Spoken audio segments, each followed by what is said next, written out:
motherfuckers, and good motherfucking morning from me to you. Welcome to my club of Cottontales, a place for me to be 100% me, while helping myself mentally and physically. I am Kottontale's Mooiisstt, extremely random and moist as fuck content creator, here on the YouTubes, or you found me on the PlayStation Network. It is currently 10:30. Oh, scoozy, 10:30 a.m. Which, if I had to realize the time before starting the meeting, I would have prepared my bottle then, but we did not look at the clock. I literally was getting Jada Rose all loaded to perfection just before we started the meeting, so. We're not going to spread the moist content. I did yesterday, but meh.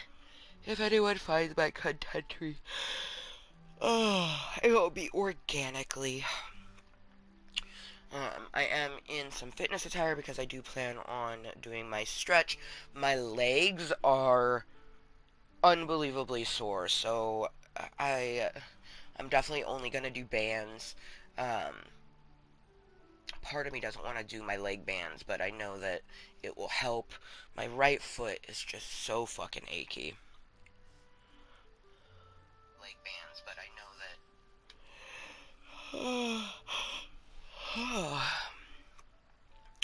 I don't really have much to say. I just wanted to play Dreamlight Valley. And, well, actually, I wanted to play either Fortnite, Lego, or Dreamlight Valley. I flipped a coin and it decided on Dreamlight Valley. And I knew that I didn't want to do it alone. Being in Club Cottontale gives me a sense of interaction, even when I don't have interaction here. There's just something about it that, like, feels less alone than if I was not here. Because in all actuality, I'm alone. There ain't nobody else in this cave but me.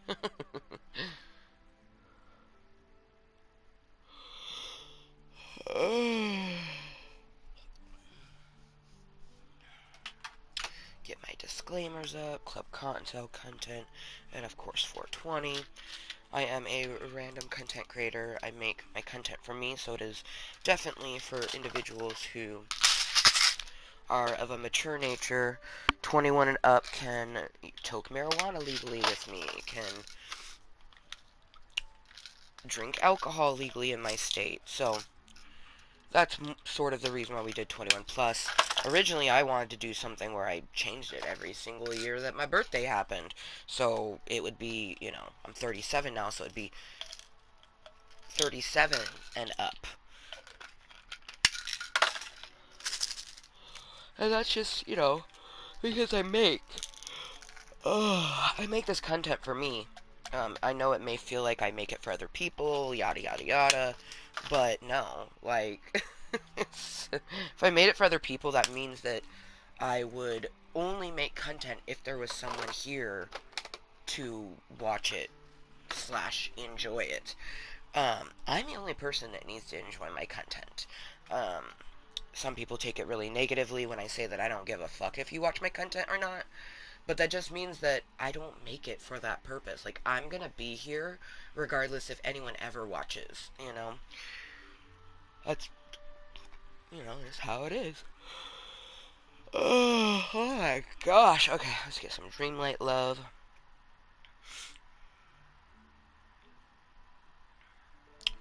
And some moist kisses. And then put up our 420 command. And this is going to hit me hard, because I actually got some crumble. I got a different type of crumble. Usually I get the brand Angel Light, but this time I did Gorge Grown. It's $2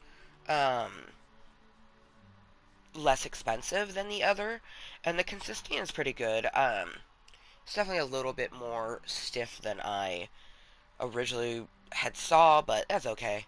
For $8 for a gram, there is no complaints here. Oh, scoozy.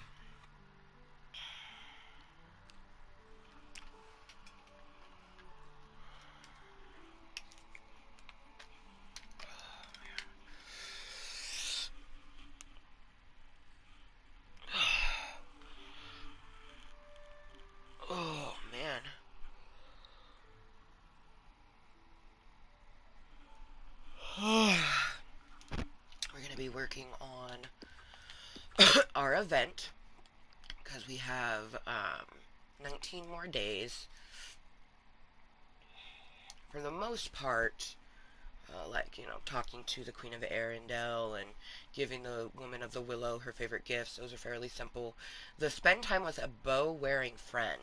So, I hung out with a bunch of people, and then I realized that it wasn't moving the timer at all, and I was like, okay, well, let's look at all of our characters, because lots of them wear bows. But there is a new one that we haven't unlocked yet who wears a bow. And that would be Jack Skeleton. Bow tie right on his neck. So I'm thinking that we have to go unlock Jack. So that's going to be kind of like what we do in this meeting. I'm also going to make sure to stretch. It's really important that I stretch. I had done my bands the other day, but I didn't stretch before doing it, and that's not good, I feel odd. Just like, I don't feel tired, but my body feels weak. Oh, yeah.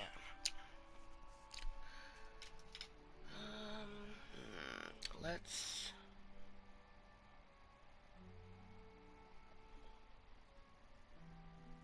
I started listening to a new audiobook. It's the Paris Hilton memoir. Um, I personally love Paris Hilton. I have always loved Paris Hilton.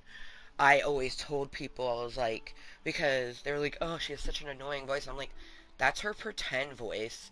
And people would always be like, no, no, that's her real voice. And I always knew that she was sort of like, not being fake, but putting on a persona, you know? Um,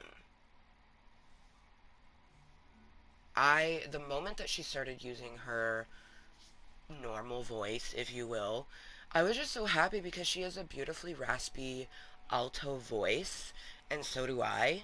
And I just feel very kindred spirit with people who have a similar sort of nature to me. Like, the first time I ever saw a picture of Cameron Diaz's butt, I was like, oh, she has a square-shaped booty. It doesn't, like, go in like this. It's just like that.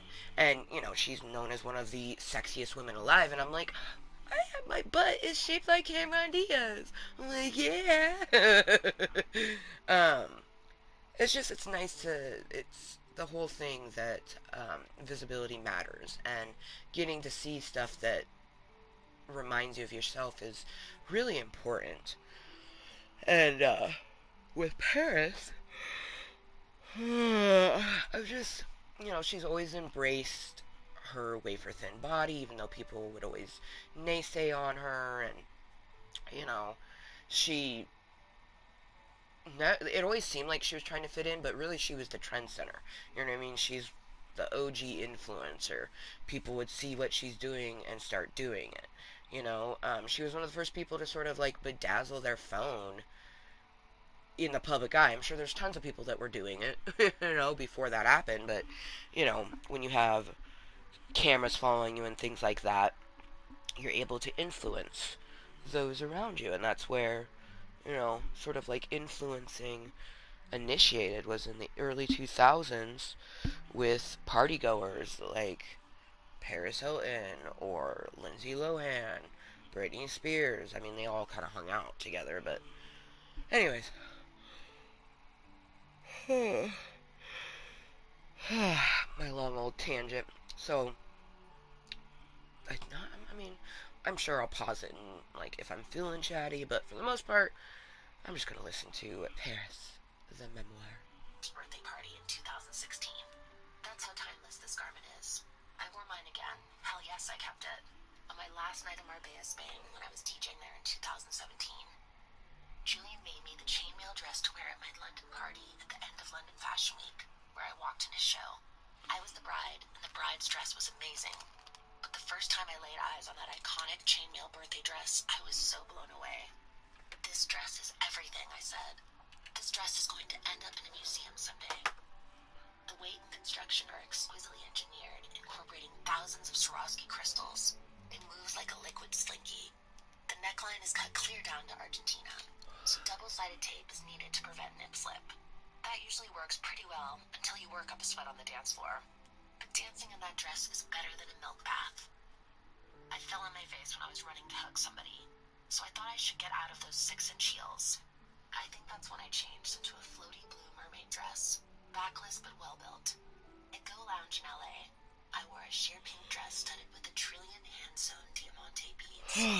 Nothing made me feel the way I felt dancing my ass off that night in the Stork Lounge in London in that silver Julian McDonald dress. I want every girl to feel that way on their 21st birthday. Free, happy, beautiful, and loved. Invincible. Heatherette made me a turquoise mermaid dress covered in Swarovski crystals to wear at Studio 54 in New York. Lizard put out this extreme gourmet buffet and made me a gorgeous 21-tier birthday cake. After that, there was a party in Paris, France, because Paris, and then Tokyo, where I sponsored a massive party for thousands of fans, because I could never leave my little Hiltons behind. Then I went back to LA and did a rolling bash that moved from LAX to my house on Kings Road, with friends and family I'd known and loved all my life. My house on Kings Road was piled high with presents. Friends and fans all over the world sent roses, rings, bracelets, stuffed animals. So many sweet, thoughtful gifts. I was so touched by the loving words written in cards, letters, and emails. I wrote thank you notes until my arm was ready to fall off. Curating a party crowd is a skill. Andy Warhol was the undisputed mastermind of party curation. Prince inherited the title from him and took it to the next level with the secret sauce: music. That's what stays with me from all those parties. The music and the people. My sister and my cousins, lots of childhood friends like Nicole Richie, the hot matriarchs, Mom, Kris Jenner, Faye Resnick, Aunt Kyle, and Aunt Kim. Random legends like P. Diddy, and the restaurateur Serial Macchioni. All the family and friends who've been a constant in my life, but also a lot of cool people who came and went, because some friendships just have their seasons, and that's okay. This fascinating assortment of people danced to my hand-picked playlists. Everybody danced. This was before my professional DJ days, but I always had an instinct for the ebb and flow. Club music of the early aughts was made for raging.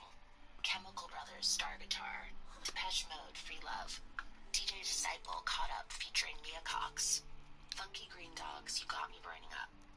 I also had to have my soul song, Alternate, Free. At the Bellagio in Las Vegas, DJ M played, so I knew the music would be on point. I didn't want that night to be over. For most of my adult life, if I slept without my dogs, and a lot of times even when I had them with me, nightmares chewed through my brain and tore up my stomach. So I was terrified to fall asleep. I put it off as long as I could. Partying on, dancing, drinking champagne, dancing, drinking, laughing, dancing, until it was morning and my body was like, bitch, stop, it's over. And the next thing I knew, my phone was vibrating in my armpit. Someone was pounding on my hotel room door. Paris, wake up. We have to get to the airstrip. I opened my eyes. The room reeled like a disco ball. What? Why? Where are we going? And then I remembered that I told everyone I was going skydiving. No, this was going to suck. But I didn't want to embarrass myself by backing out. I pulled on a tracksuit.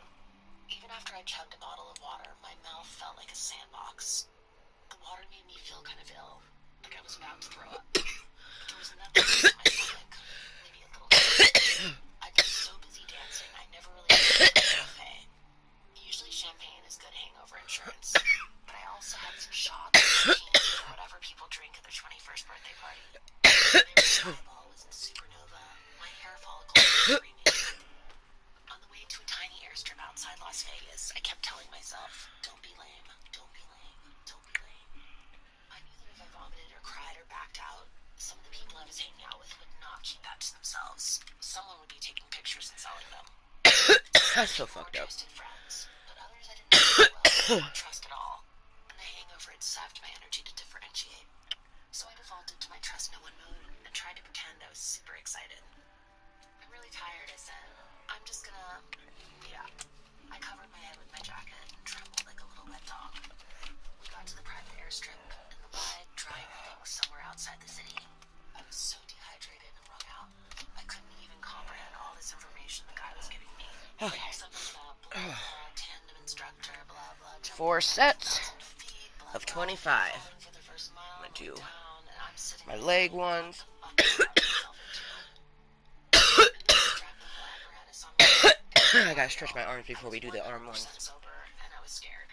Oh, excuse me. Tiny rattle crap airplane. Everyone else was laughing and talking, yelling because the engine was so loud. The happy, yappy voices felt like scissors in my ears. But get quiet. I always get quiet when I'm scared.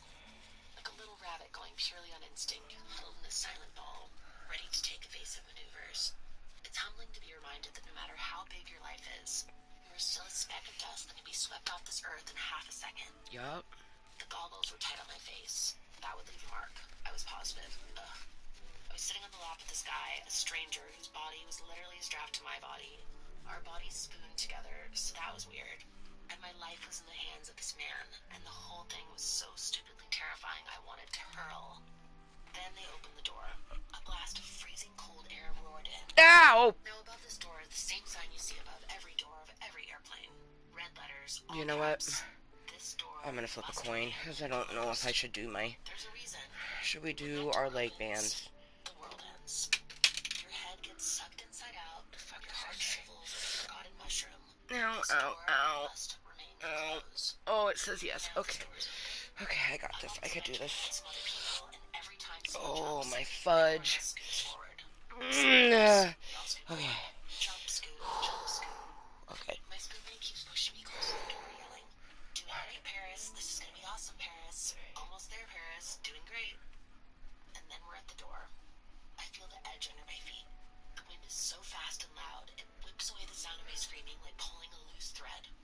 "On three," says the guy. But if he ever said three, I didn't hear it. It was like one, and then nothing. Everything. Air, light, unbearable brightness. A blessed rush of adrenaline. I expected to feel like I was falling. Like the ground was flying up in my face. It's not like that. You start out at 13,000 feet, literally miles above the earth. So even though you're falling at 120 miles per hour, the space around you is so vast, the distance so great, your perspective is that of a slow-moving cloud. There was nothing to hang on to, nothing to let go. I opened my arms and felt unpolluted joy, freedom, ecstasy, everything you want but will never get from drugs or money or even love. All the constant cravings of my adrenaline junkie brain. Conrad Hilton was a religious man. He wrote a lot about God, feared God, wanted to know God, craved God. He should have gone skydiving. The tandem instructor released the chute, and I was caught up in a slow, quiet ride, suspended above the desert like a diamond on a delicate silver chain. I stopped thinking, stopped trying, stopped wondering. The sky was crystal blue perfection. The distant mountains were wrinkled yellow and ochre, iced with midwinter snow. The wide-open desert gave up 1,000 shades of gray, highways dotted with invisible structures. 50 done. Anyone who ever loved or hurt me. 50 more to go. Myself.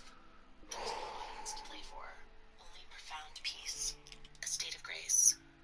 We descended, riding the wind, borne on soaring updrafts. Gratitude, elation, triumph. I'm here, I survived, I'm not afraid, I love my life. Marilyn Monroe said, "Fear is stupid, so is regret." In general, I've found this to be true. Many times throughout my life, the most terrifying moments have led to the most fulfilling. Free falling over the Nevada desert is just one example. I want to tell you about a few others, even though I know not everyone's going to like what I have to say. We all have that jump door inside us, and for a long time, I marked mine with red letters, all caps. This door must remain closed. Brace yourselves, bitches. We're about to pry it open. Chapter 2. I was born in New York City on February 17th, 1981, 3 days after Valentine's Day. Aquarius sun, Leo moon, Sagittarius rising. 6 months later, MTV made its official debut with the Buggles' Video Killed the Radio Star. It all adds up. In the context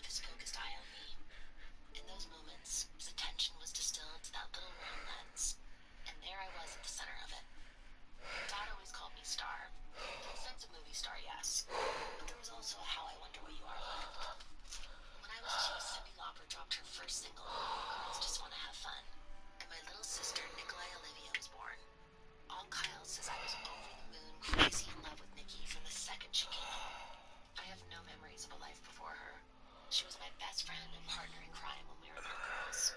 Mom dressed us in twin outfits. We played dress up in Mom's closet, styling each other with scarves and jewelry, and sashaying up and down a pretend runway. I've been dragging Nikki into adventures and misadventures ever since.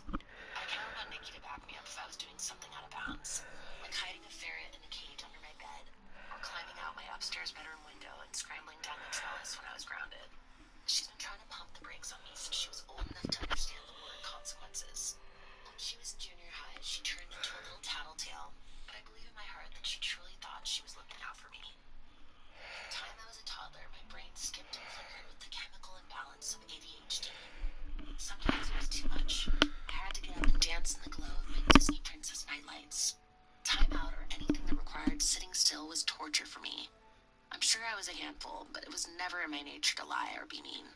Nikki and I went to etiquette classes, so I knew how to apologize like a good girl, and I got a lot of practice. To be a good girl, you had to be quiet, obey, sit still. I was incapable of these things, so I had to be adorable instead. I had to be cute, precocious, and coy. I had to act silly and put on a baby girl voice, which came naturally when I was nervous, because tension in your neck and shoulders actually tightens up your vocal apparatus and makes your voice go high and glottal. I learned that during vocal training for Repo the Genetic Opera. I sang and danced and put on shows in Nanu's living room with Nikki and our pets, but I wasn't into the idea of performing in public. Fundamentally, I've always been shy, an extroverted introvert, overcompensating with performative social butterfly behavior. When Nikki and I were preschoolers, our family relocated to Bel Air and moved into a house that my parents bought from Jacqueline Smith from Charlie's Angels. Jacqueline had built an elaborate playhouse for her little girl, like Barbie's dream house come to life, which Nikki and I turned into a pet hotel. I always saved up my money so I could shop for animals at a dank-smelling pet store where they sold tropical fish, snakes, and other fantastic beasts. I wanted to love and comfort any little creature who came my way. Nikki and I played elaborate games of dress up and pretend, while Aunt Kyle snapped pictures and filmed us with her video camera.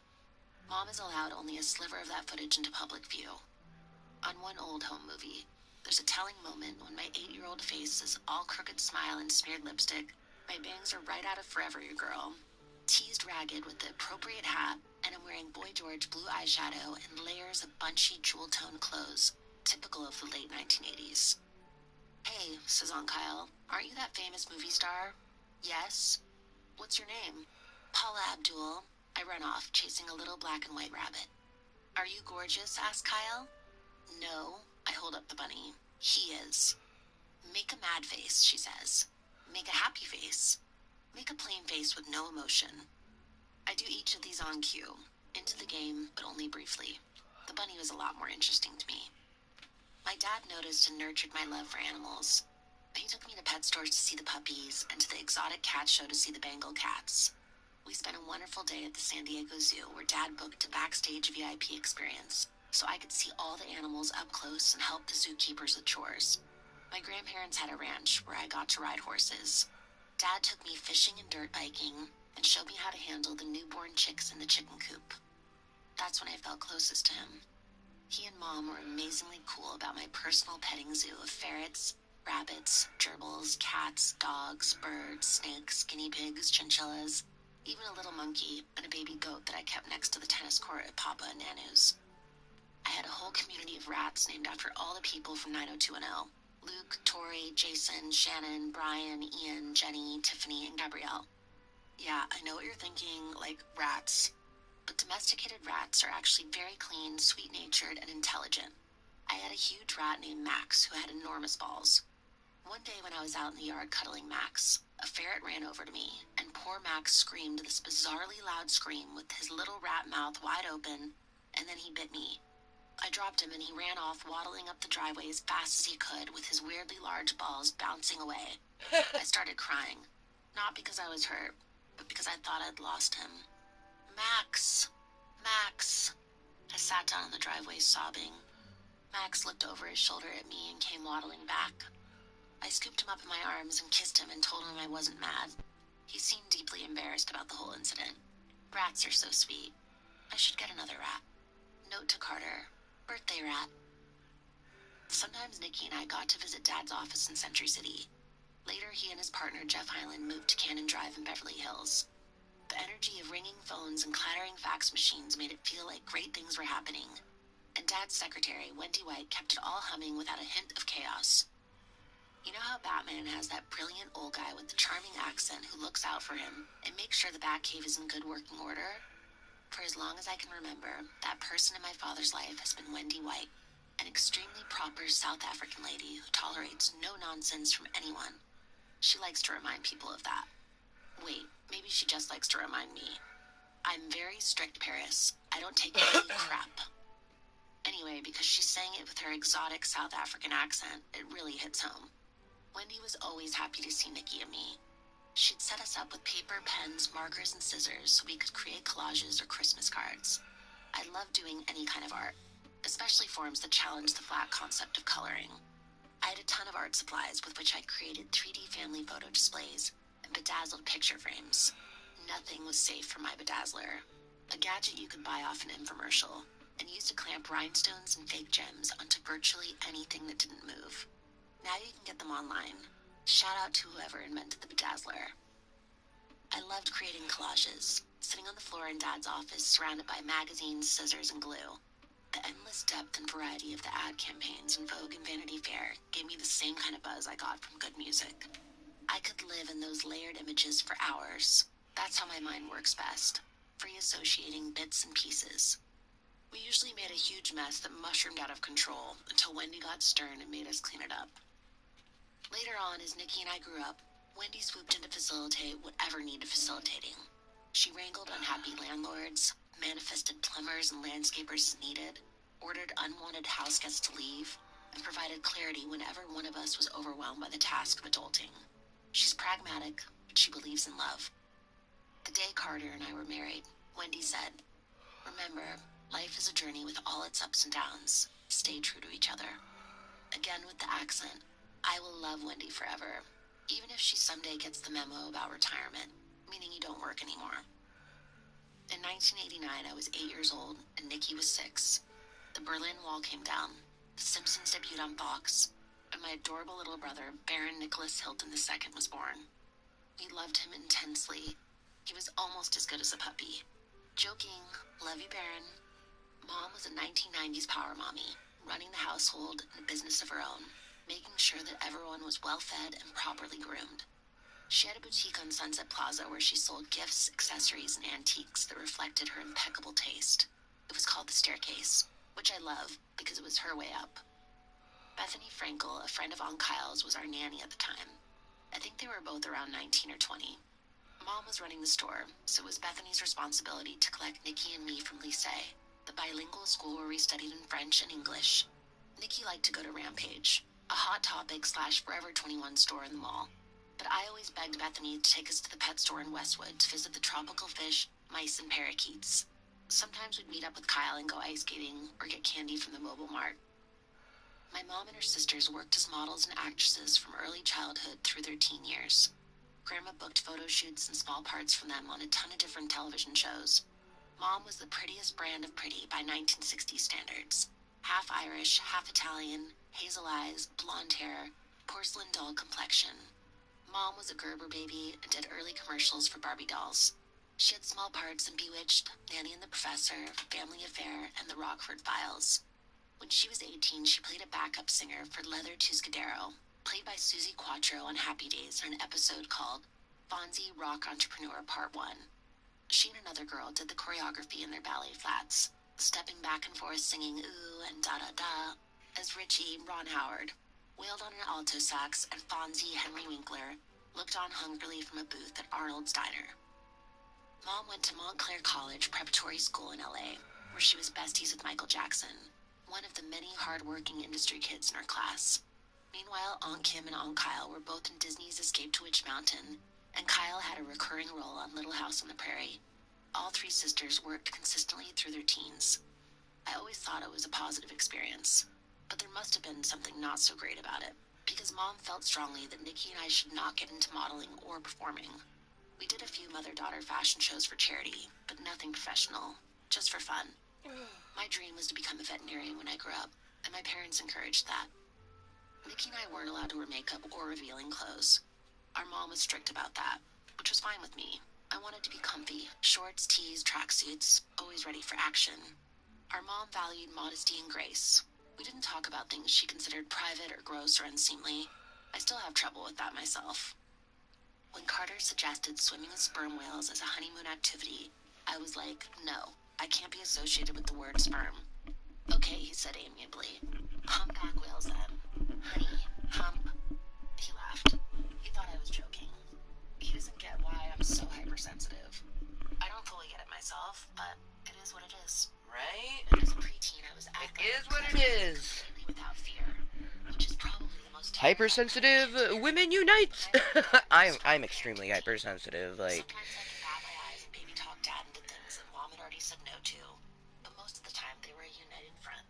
They were strict, but I felt safe with immediate and extended family. Nikki and I went to Buckley, a Tony private school in Sherman Oaks, filled with the children of Hollywood executives and industry people. When I was in 5th grade, we were all crazy for these Reebok pump sneakers. oh, happy New Year to you, Captain Chronic. I needed those shoes. Cheers. But when mom took me to Pixie Town to get them, How's your 2024 starting out? mom tried to tell me these won't work. They're 2.5 sizes too big. I didn't.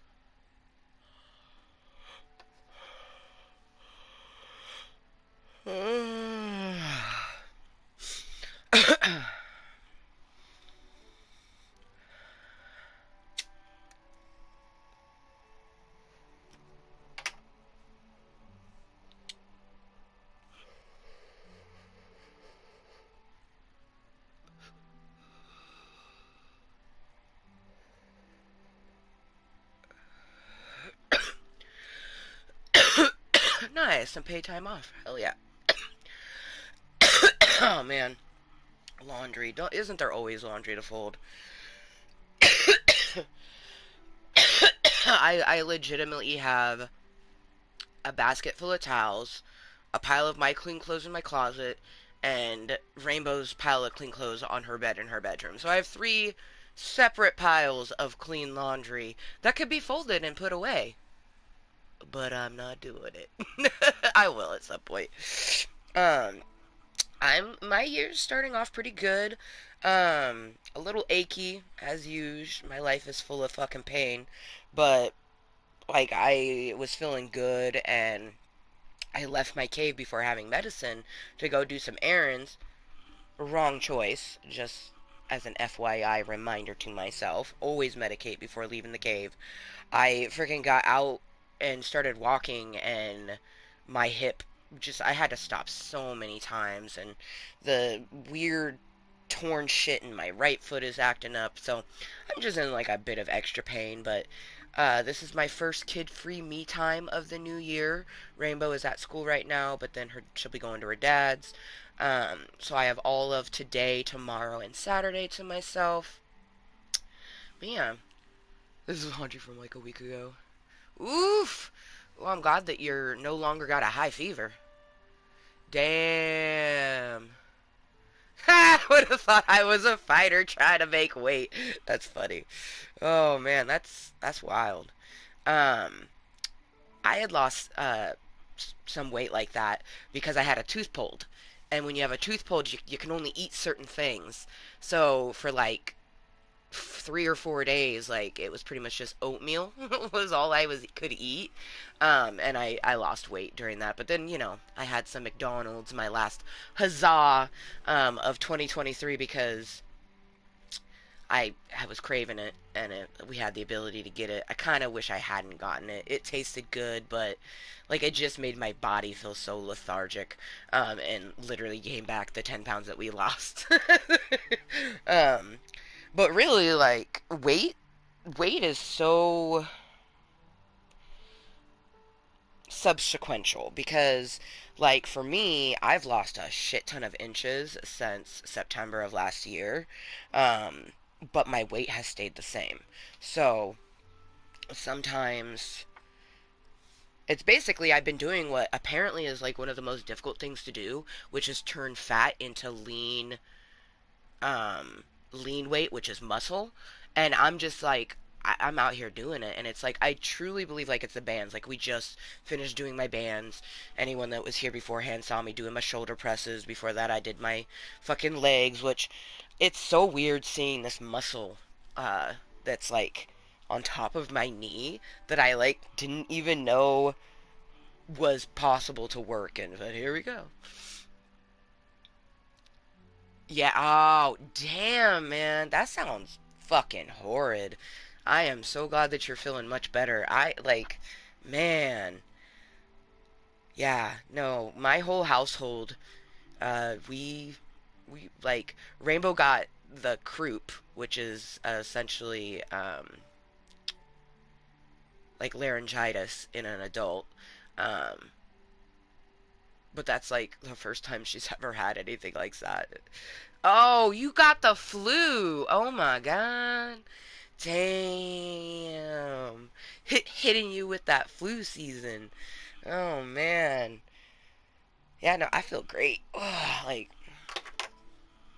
mm, mm. God, I feel so like so strong. Man, my joints are weak, but my muscles are so strong. Oh, I'm just glad. Like, shoo, I'm glad someone popped in to chat with me. Don't you know? Bitch can only talk to herself so much. And it was totally convenient because like right after I was done doing my bands, you popped in. Like I moved my cell phone to be the fucking sensor bar phone, and then boom, Happy New Year. And I'm just like, yeah, I got someone to talk to. I love how like when you popped in and started chatting, I got a lurker like immediately after. Like, what the fuck is that? Oh, you work in a store that has a pharmacy. Damn.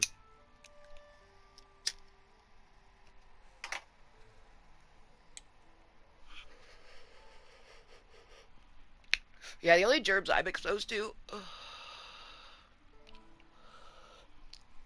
is school germs.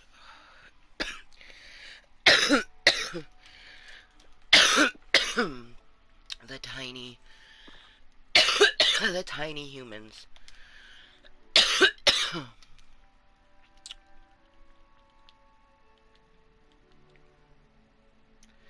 This is Halloween, this is Halloween, Halloween, Halloween, Halloween, Halloween. In this town we call home, we all sing praise to the pumpkin song. We'll go no backpack. Alright, let's move her into the middle of the room. Ooh, yeah, with the blue stockings. That is looking good already. Okay, let's... Because we are finally going to be going to the Nightmare Before Christmas realm. Haven't been there yet. I know. I'm excited. Peace. Yeah. Yeah, cheers. Have a great rest of your Thursday. I hope you have a fabulous first weekend of 2024. It was good to chat with you for a moment. Later.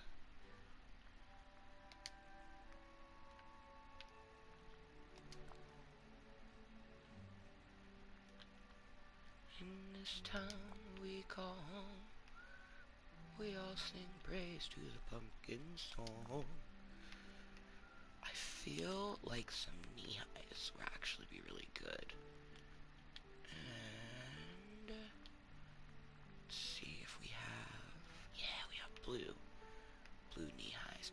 Actually, I like the white. Yes. Yes. Okay, let's see. Earrings.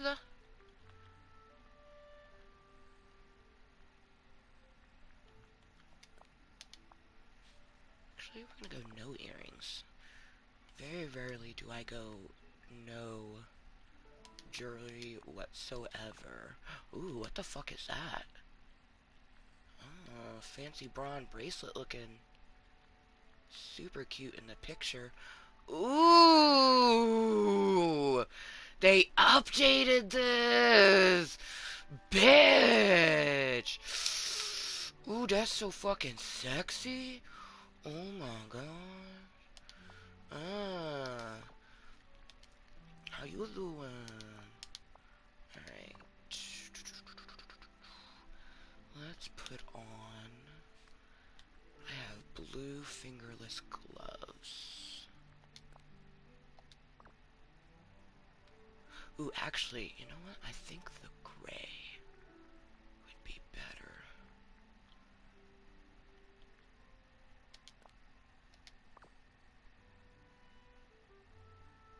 Yeah, the gray is nice, but we have black ones too.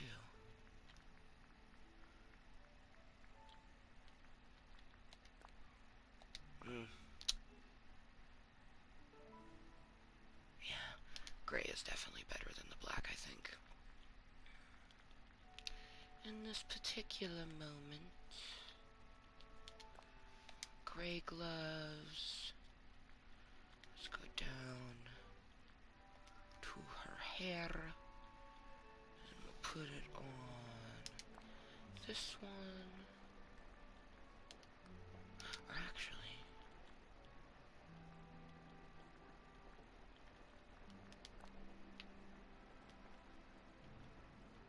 oh, it's raining outside.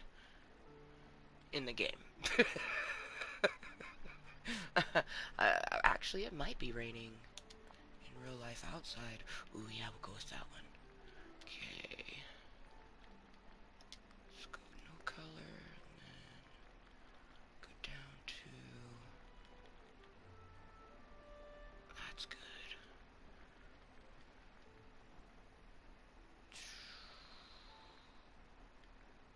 That's better. Okay, and then we'll go to face paint.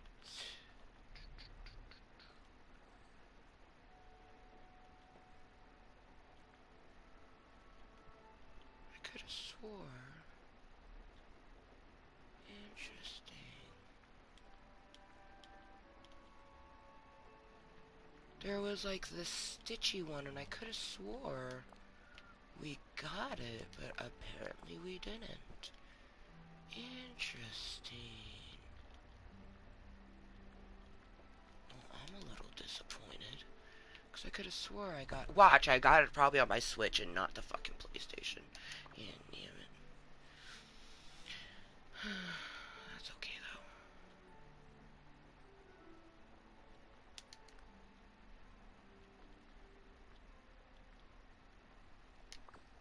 Let's look.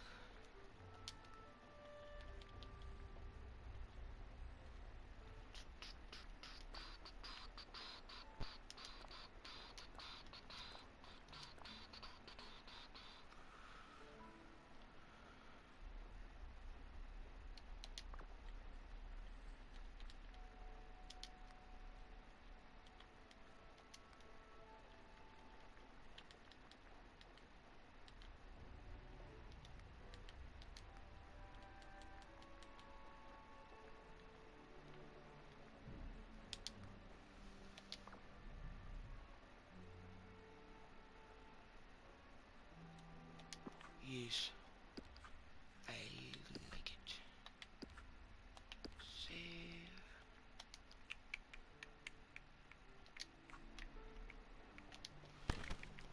We were in our mermaid medicine room because, well, I was chilling and token for a good portion. Let's see.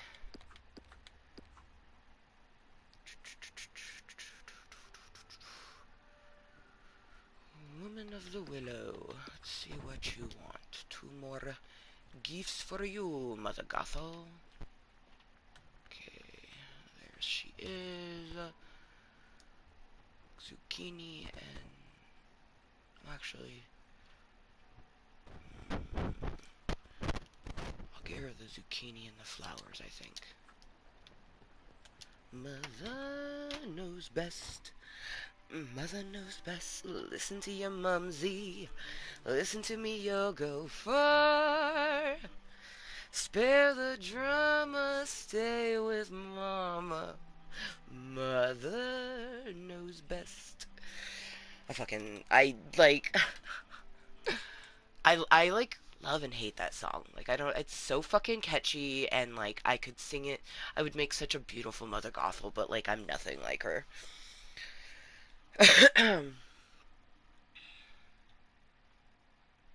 Oh yeah, potentially. I totally didn't see that last bit where he said let's link up for some Fortnite festival sometime off stream. Um, which for me he means offline because I don't. This is not a stream to me. This is content. Um, but I don't play Fortnite Festival offline. Like I I don't play it outside of Club Cottontale. I play Fortnite Festival when I've been playing Fortnite Lego for like 3 hours and we need to take a little break from that, so we go play a little set. Like yeah, I like Fortnite Festival, but it's not something that like I get heavily into, especially because it's difficult for my hands. Anyone who doesn't know, I had carpal tunnel surgery last year. Here on February 17th, Hermes will be a year old, and then on May 12th, Achilles will be a year old. But I have to take a lot of breaks, like when I do certain modes like the festival or regular pew pew, aka battle royale, I have to take breaks because my hands can't handle the constant playing. Lego is so fucking relaxed. There's no, because I have baddies turned off. Like, I had a fucking nightmare last night. I was playing Lego Fortnite, and there was baddies all of a sudden, and it was fucked up. Like, it was like I was in the game. Like, I was my Lego character and I was like roaming around my village and all of a sudden there's just all sorts of different fucking Lego creatures and I got like a Lego bear coming after me. I don't even know if there's bears. I know there's wolves, but like I had a Lego wolf coming after him. I'm just like, this is fucked up. I remember like making myself wake up. Like a dream that started out really enjoyable, like me doing essentially like virtual reality in my Lego Fortnite world, and then it turned into a fucking virtual nightmare. It's just fucking yeah. Nah, man. No, I if it wasn't for the fact that we only have 19 days left in this event, we would be playing Lego Fortnite right now. 100%. I don't even have to like pretend or try to like say otherwise cuz if I didn't need to be doing stuff in this game, I'd be playing that right now. I am in love, and I mean a visceral love with the Lego Fortnite. Like it's the best. Ah.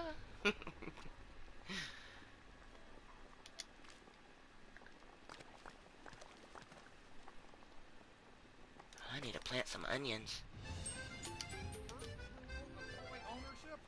Never leave a toy in the rain.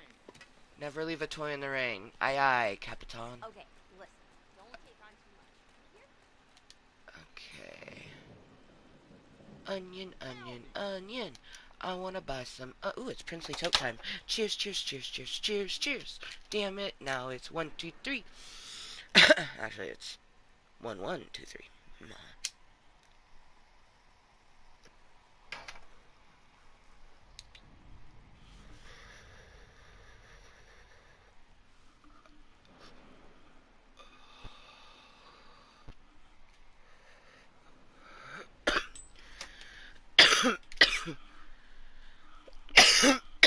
Like, I legitimately wish that I was playing Fortnite Lego right now. But we need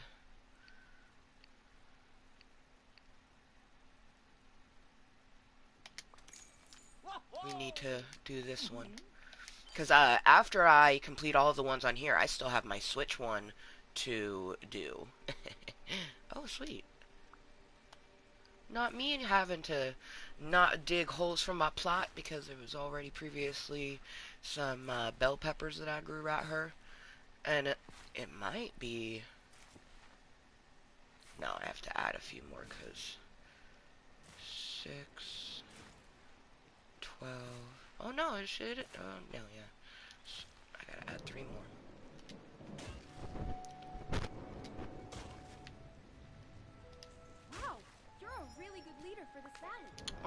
you, Moana. You are Moana.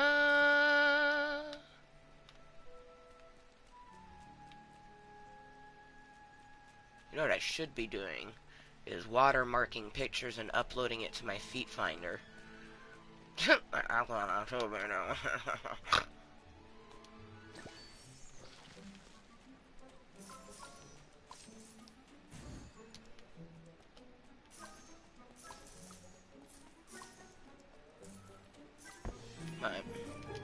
Mentally, I don't know. And I put that on there. I say I deal with mental and physical health challenges that can keep me from making content.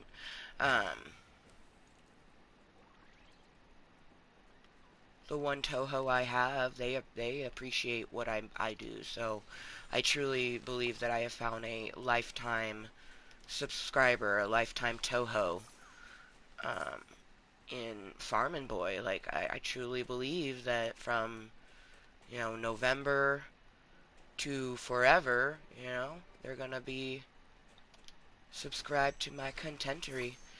And I'm never going to change the price. A lot of the girls or guys change their price. My price is always going to be the same. It is never going to change regardless of how much content is on my page. Because some people, they only make a certain amount of content and just leave it at that. That's why I'm like not super worried if I don't add stuff. But for me, I've set a certain precedent for myself. Hey, the Queen of Arendelle, how you doing, girl? Hi. Let's talk food. Kottontale, you have to tell me, what's your favorite food? Fresh bread. Fresh bread right from the baker's. Good choice. Ooh, what I'm really hungry for right now is crumb cake. It's a waffle cookie shaped like a cone, and you can put anything inside it. Fruit, ice cream, chocolate, change the filling, and it becomes a completely new dessert. Bro, I just, yum. Waffle cone dessert. I am here for it. Okay, yeah. Work a shift. Damn it. Actually, let's.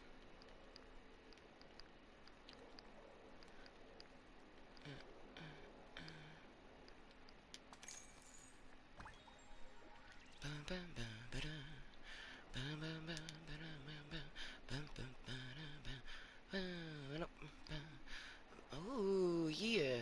Okay, sweet. Winter Wonder Aerial. Walking in a winter wonderland.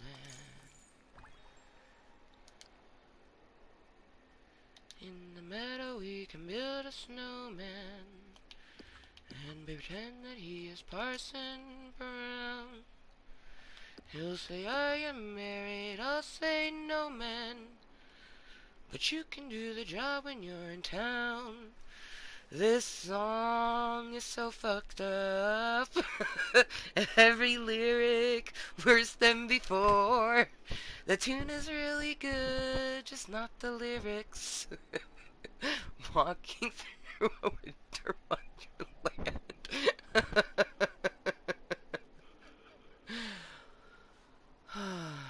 Some of it's okay. I don't know. I like the in the meadow we can build a snowman. But then when it goes like, he'll say, are you married? I'll say, no, man. But you could do the job when you're in town. It's like, bro, like, we just met. Like, I don't need to get married right away.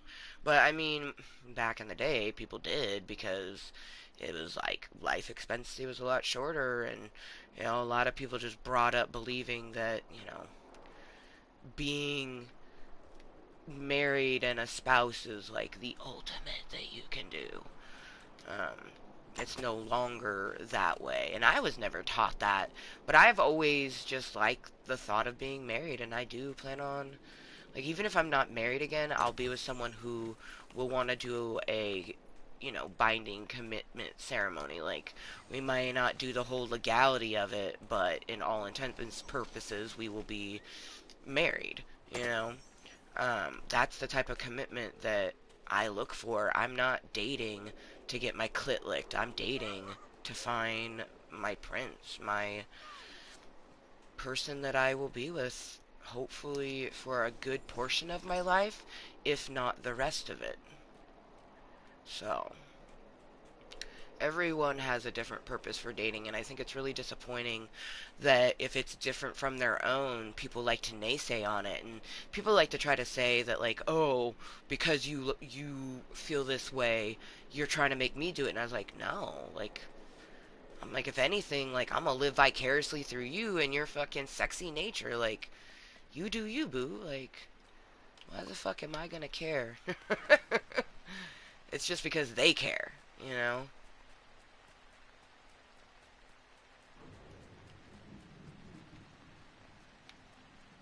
Man, every time I see one of these trees, I'm just like, I could be playing Fortnite Lego. Alright, let's find this fucking Mother Gothel. She's the mother and she thinks she knows best.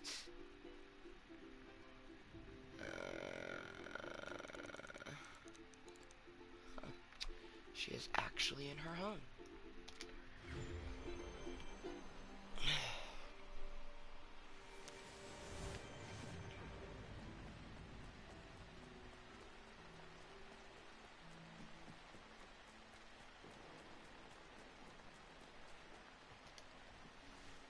We look amazing.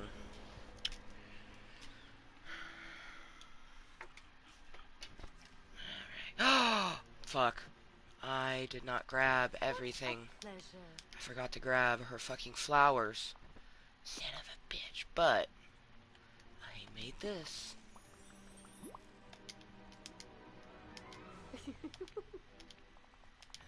And I will just make her hang out with me. And then we will go to my inventory and get her a flower. Or a zucchini. I don't know yet. Oh, that's booty. Booty, booty, booty, booty, rocking everywhere.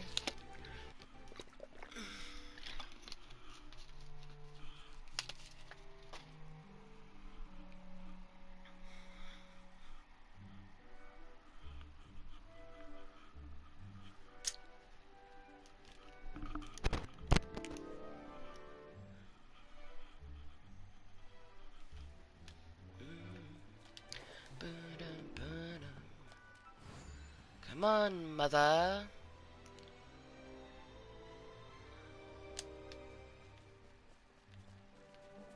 She calls me mother.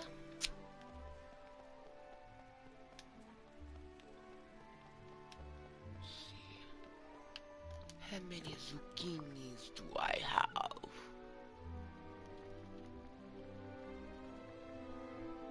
42. Why? It's just, I swear, 42 be following me everywhere. Everywhere.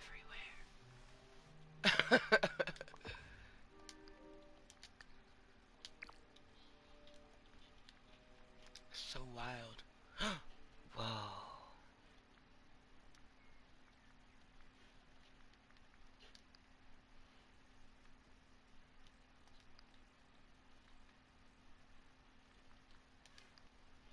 Oh. I've never done the smart sort before. Kinda tripping me out a little bit, not gonna lie.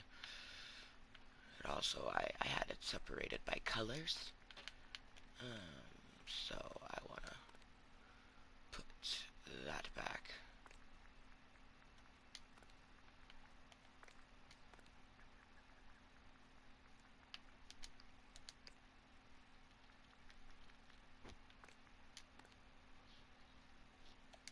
Okay.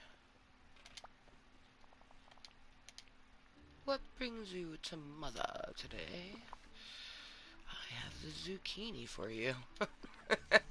I don't want to know what you're gonna do with it. Okay.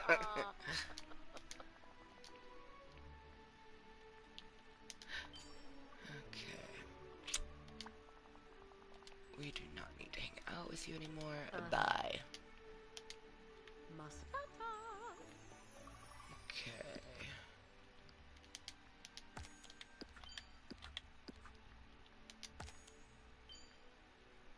Ooh. Mine a deep green gem. Okay. We really should just It's so warm. Oh, maybe I'll take a nap today.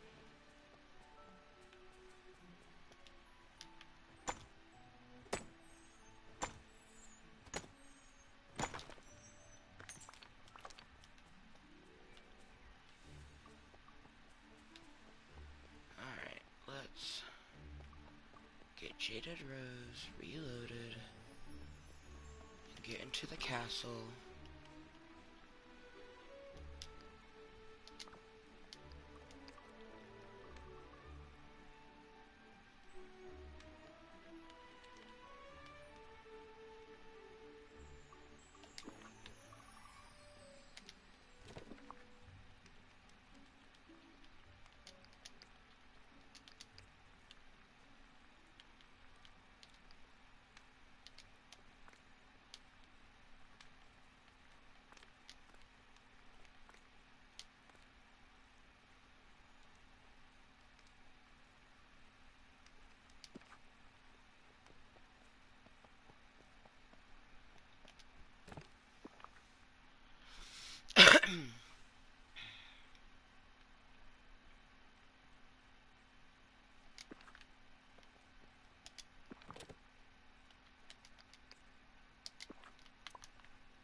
Hi there, pal.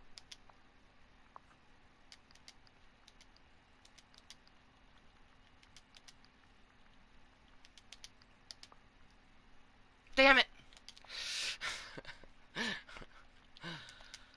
I pressed the wrong button. Okay, there we go. That's what I wanted to do.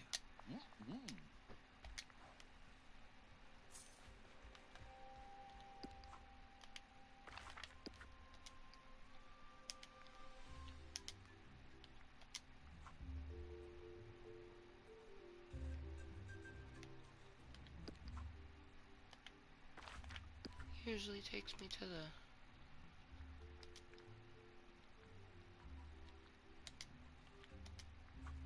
Huh, it didn't this time. Usually takes you to the, well, and then they'll put on the outfit, and you can take a picture with him back at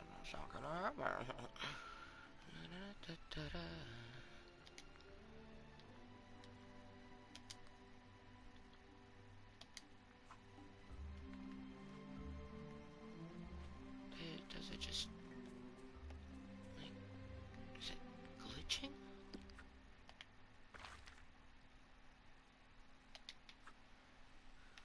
Well, I need to serve some people anyway, so we're gonna go into the...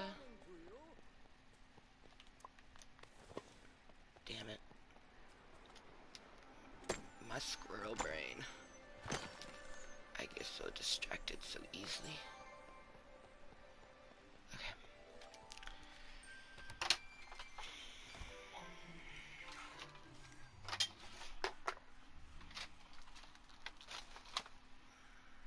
Oh, there she is in her outfit! She looks at me. Damn. Okay, we got 2 salads, 2 things with fish. We got a veggie casserole. Okay. Alright, alright. Let's start with the 2 fish salad and grilled fish.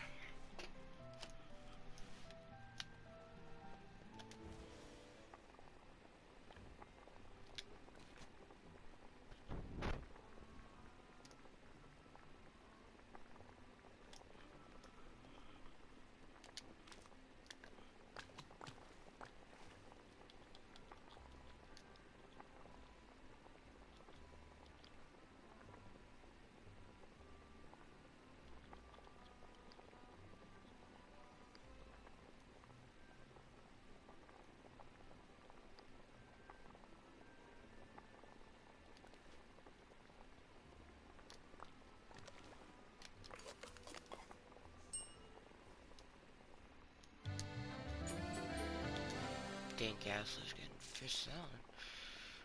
Grilled fish.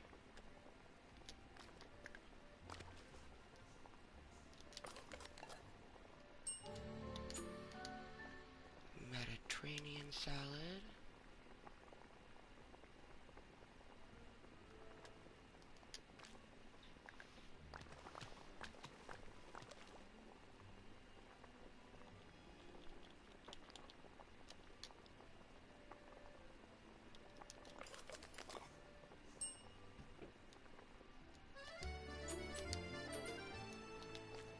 Veggie casserole. Kind of surprised I remembered all of those. I was only trying to remember 2 of them. Veggie casserole sounds really fucking dank though, so almost say that's why I remembered it. Ooh. Okay, let's pick our ingredients. Start with our cheese. 'Cause yum. And then our spices.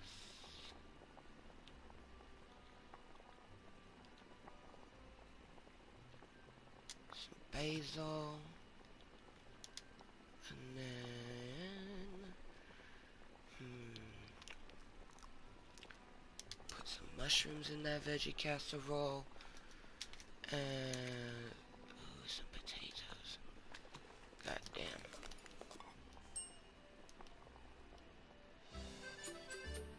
Broccoli would be great. It looks like it has, or maybe that's the basil leaves on top. I don't even know. Okay. Oh, and waffles. Let me just make her waffles real quick. I didn't even see Minnie.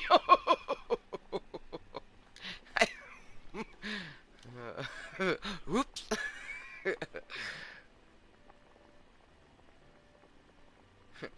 And in the morning, I'm making waffles. It's actually still the morning for 19 more minutes for me because it's 11:41 a.m. So good motherfucking morning from me to you. But good afternoon and good evening too to all the wonderfully moist cottontails around the world. Oh, I need to make sure I use the sugar because if I do the cocoa, it... I wonder if I was to do vanilla. Because if I did cocoa, it would make it chocolate. And that made it crepe. Okay. Well, that is good to know. Why does it say you can use any sugar when really they're like you have to use sugar cane? Because if you use the cocoa, it's going to make chocolate. Again, don't tell me I can use other ingredients when I can't. Here you go, Elsa. Hello, my friend. Hello to you. I have your order. Veggie casserole, madame.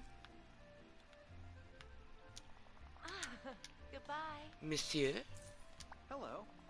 I have your grilled bass. 'Tis the freshest, because that's what I caught most recently. See ya. Fish salad for the there. goofster. Single father, raised Max all alone. Whoa. And Good one. Madame Belle. Ah, in your beautiful little outfit. Oh, goodness gracious. Are you gonna eat this with a bottle of Chianti? Because that is a face. Here's your Mediterranean salad, milady. Her eyes are freaking me the fuck out. Yeah, me no like that. Bro, I just did.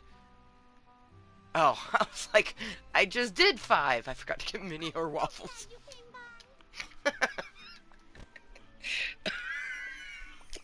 Damn waffles. Okay. Oh, thank you. Oh, you're welcome. Ooh, forage for some shells. Yeah. Alright.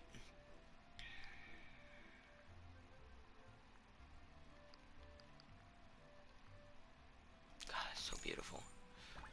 You're definitely putting that on at some point. Cool ass jacket. this season really does have just a lot of really cool fucking shit. I'm very pleased. Like, look how pretty that is.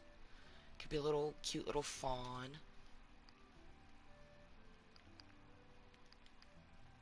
Those are kind of like meh. Like that I think is kind of ridiculous. Those, but like the boots are fucking cool. This is beautiful.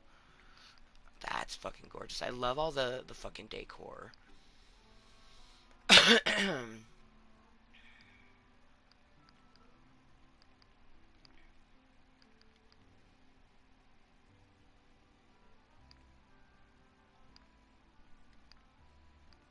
Freaking that is gorgeous.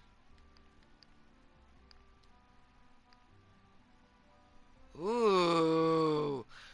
Oh, girl, it literally has made it to where I can do, because I wanted to do an all Frozen. Yeah, that's, let me just collect that right quick. That's so fucking savage. Savage.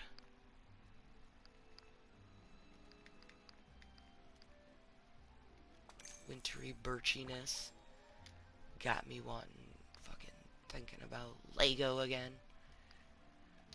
Alright.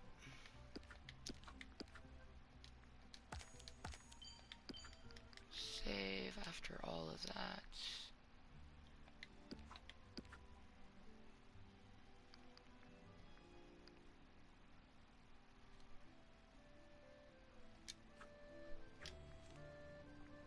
Oop, no. No. Damn it. My pet actually came inside with me! She never fucking comes inside anywhere! Oh! I'm so fucking happy right now! This is the first time I've ever seen my pet go inside a building. Oh my gosh. Oh my gosh. I don't know if this is a glitch. Oh, but we were staying in this restaurant. Oh my gosh, my cute little Rapunzel capybara. Oh! Okay.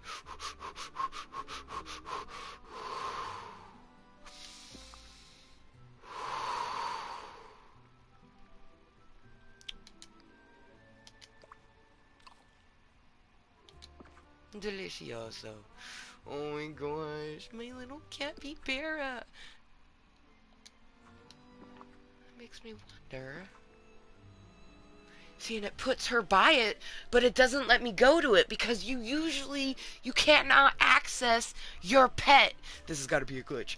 Oh, okay. We have to take a picture. No, not an umbrella. We have to take a picture.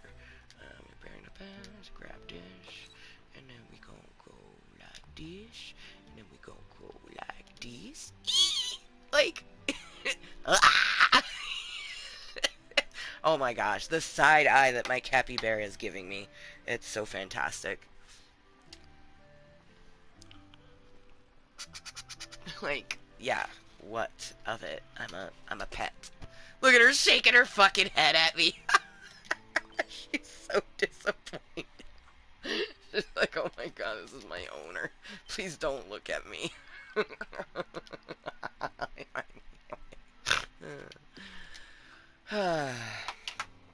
You know, I am nicely medicated. But I just want a little bit more, especially because here in a little bit we'll take our bauble. I already know it's because of this delicious crumble. Thank you to Gorge Grown for having $8 fucking grams and $16 2 grams. Like, I could have gotten 2 grams, but I definitely think it was better for me to save $8 versus just spending all of the money that I have. Especially because there is some discounted Yule festive things, and Rainbow was looking at some of it, and we didn't have any money, but now I do have some, plus I have rewards built up, so I might get her the little earmuffs. The earmuffs she had found, they were fucking cute. Like, I would wear them. So, it would have a double purpose. I foresee that kind of being the way, as Rainbow, especially as she gets older, is we either buy 2 of the same thing because we both want it, or we buy 1 and we share. Like, because I have a freakishly small head, and she has a freakishly big head. Like, I can wear kid hats, and she has to, like, she can wear kids' hats, but I have to, like, make it the biggest size. Like, I honestly think her head might be bigger than mine. Like, which is insane when I think about it.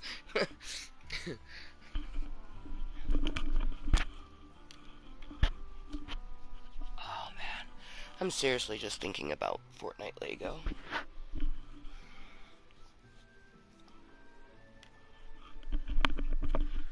But I am determined to get all of the rest of our duties done because it will be fairly simple.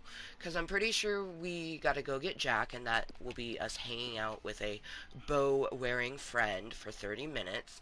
And within that 30 minutes, we can forage for shells, eat more meals, mine a deep green gem, which is definitely the emerald.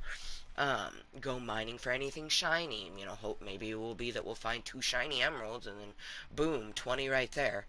Um,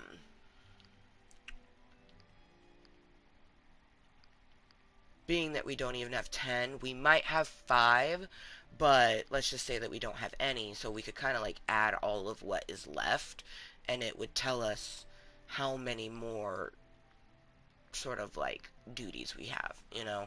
We definitely have 6 plus more because right here that's only 30. And you put that with my 5, that's only 1 reward. So we still have a lot of duties to do. And I have this on both my PlayStation and my Switch, so it's really important to me that I get all of it because Moonstones is real money that you have spent. And I bought, um, I wish I'd gotten it right when it came out, but I'd gotten it like, I think a month or two after Dreamlight Valley sort of released its NIS last year, and then I bought, you know, the $70 one on both my PlayStation and my Switch. So I've spent at least $150 on Dreamlight Valley just by buying the 2 versions, and then I have spent money on Moonstones, I believe. But I've spent at least 140, so, you know, I want to get my money's worth. I haven't been doing, like, there's also the Dream Snaps, but I haven't even been doing any of it. Like, it's been a hot minute since I did some of that. But Dreamlight Valley's just added so many different things for us to do. It's like, fuck. Picking and choosing is like, whew.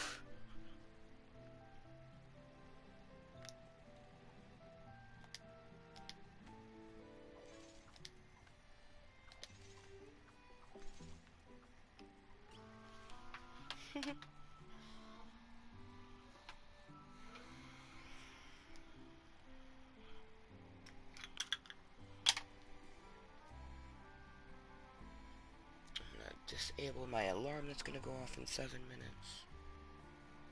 Take my medicines soon.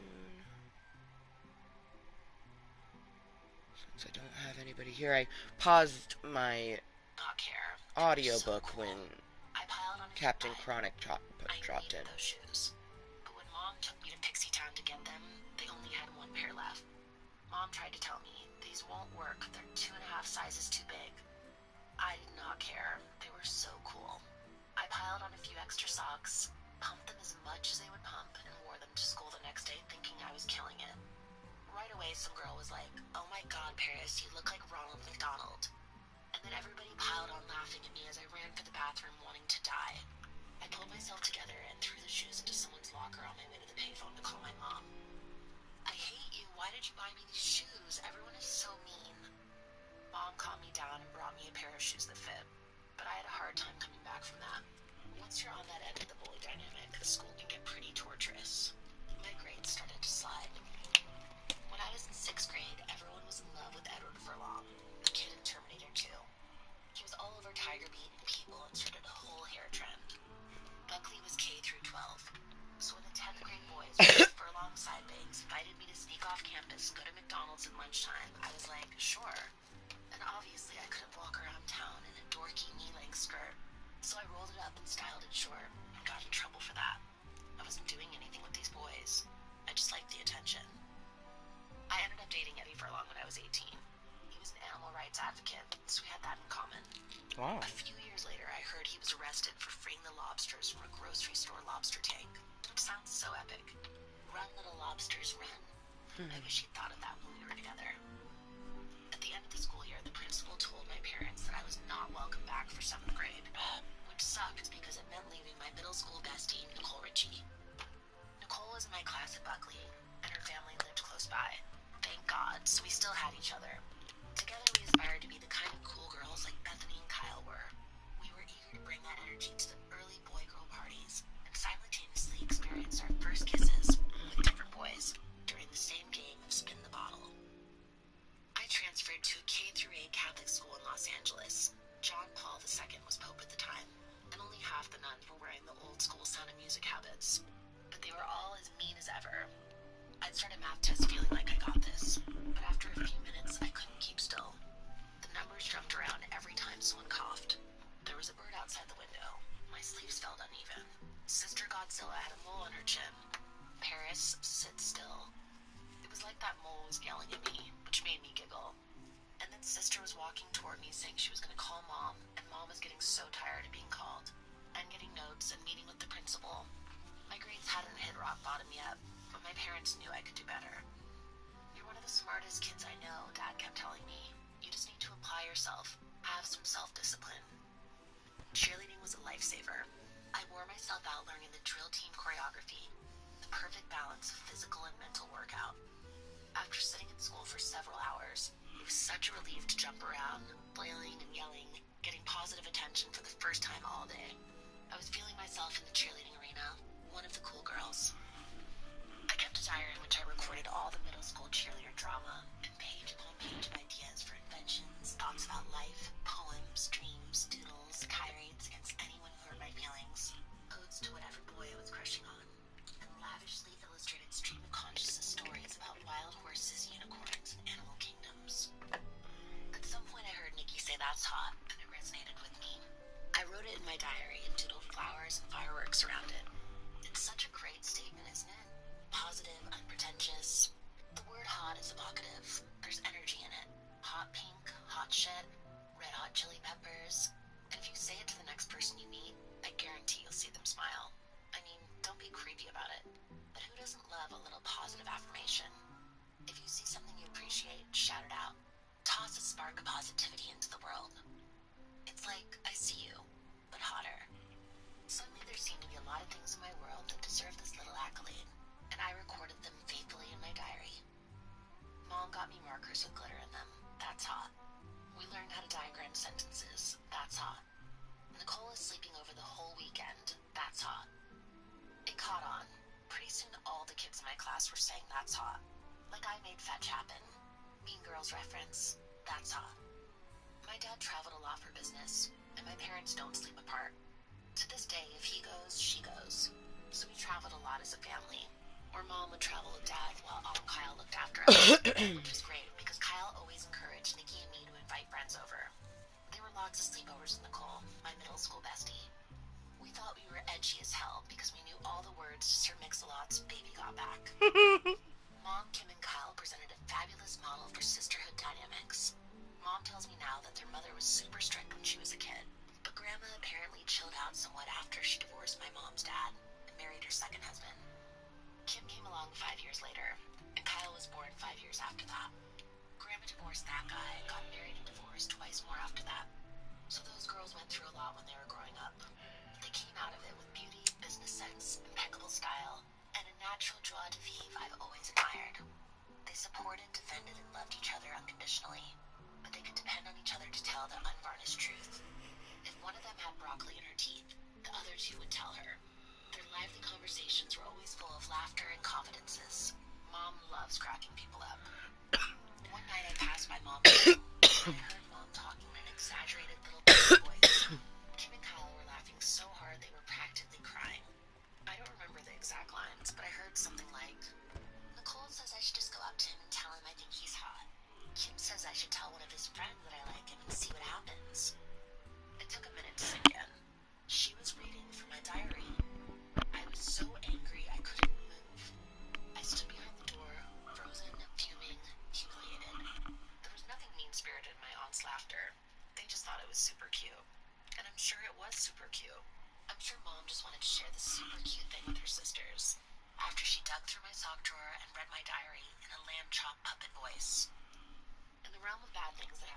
kids, this is not a big deal. I get that.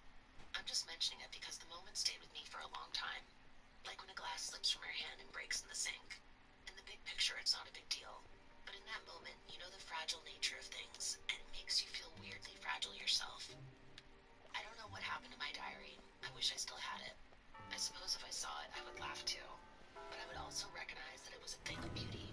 Sometimes we forget what it means to be a creative spirit in that precious moment before you become self-conscious. Forced to admit that, yeah, you really do care what other people think of you. Especially people you love and look up to. In 1994, I was 13, and my baby brother Conrad Hughes Hilton was born. I started paying more attention to music and fashion. I worshipped Madonna and Janet Jackson. I didn't understand half the lyrics in Salt and Peppa's Shoop, but I could lip-sing along with that and most of DeBrat's Functified and Snoop Dogg's Gin and Juice. On New Year's Eve, my family and Nicole's family and a bunch of other people we knew went to Vegas. My parents love Vegas, so this get-together was a big tradition for all of us. Usually the grown-ups went out to dance in the new year, while the kids played board games and watched movies in the hotel suites with nannies.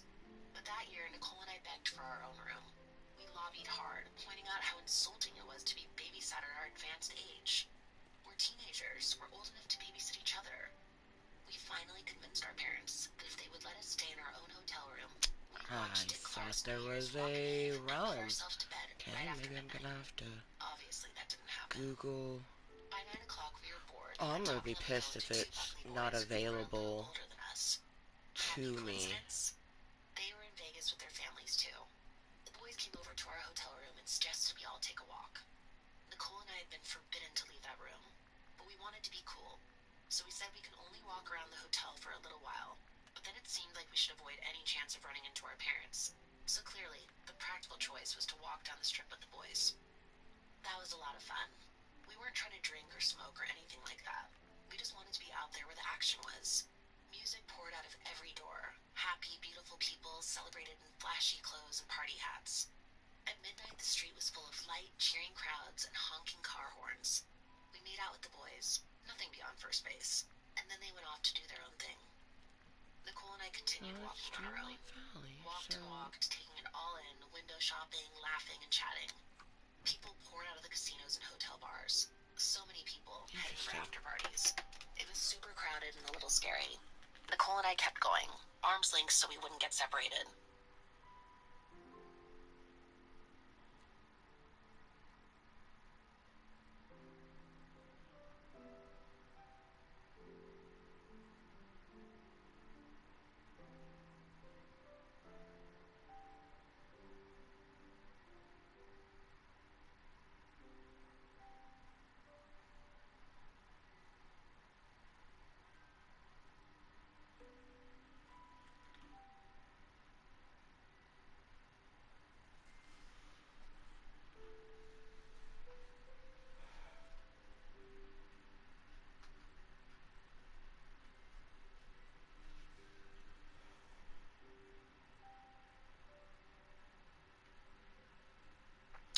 Oh.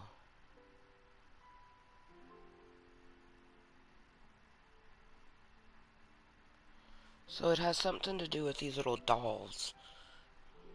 Pumpkin tree. See, they're like, you found a strange Marishka doll. And you're supposed to find... Interesting. Because it's these right here.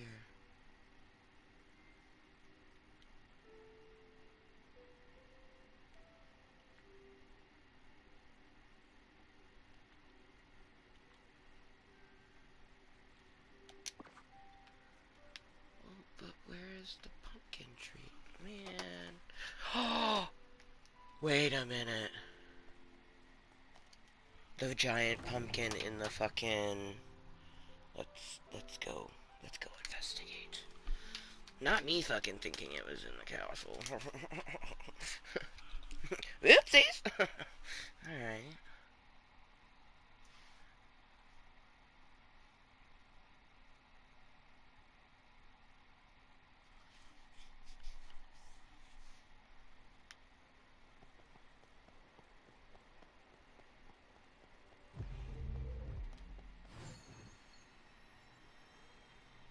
no idea if it's a tree, but it's the only thing I can think of. See, there's a pumpkin, but it's still just a pumpkin.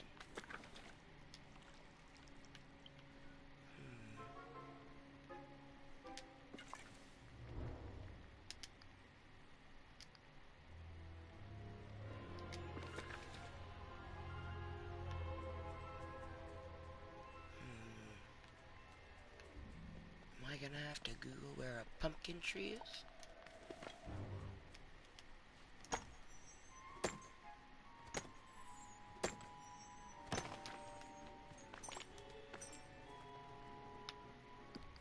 Watch, I probably have to, like, hang out.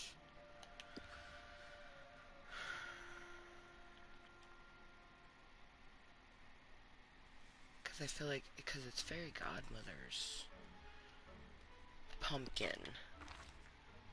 You know what? So I don't waste time, I'm just going to look.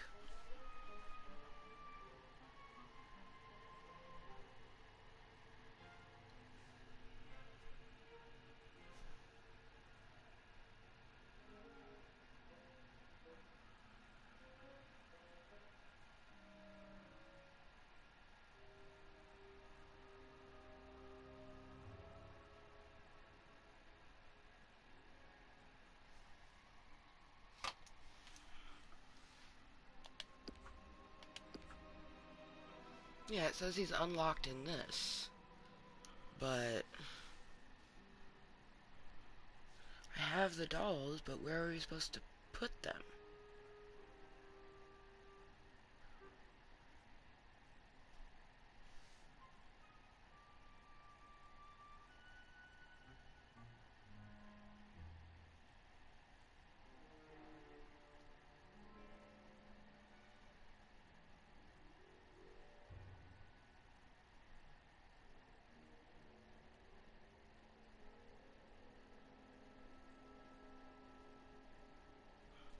It says there's a pumpkin symbol tree in the Forgotten Lands.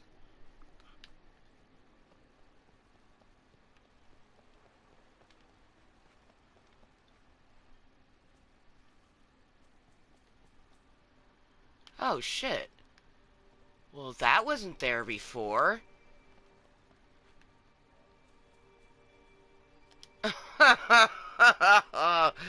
Holy shit. That moment when if we had just gone and looked around. Whoa. Look at the fucking... Cool. Oh, okay, yeah, that was an extremely short. I've had these dolls for a while. I swear that I'd never seen that. I just, it's fucking with my brain. But we got him. God damn, that was quick. We literally just, wow, okay. What, why am I crouched down? Or is he just that tall? Oh my god. Okay, I am crouched down. I don't know why I was crouched down.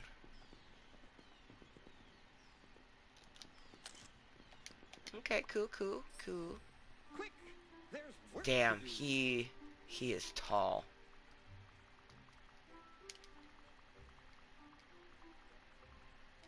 Aha. Mm-hmm.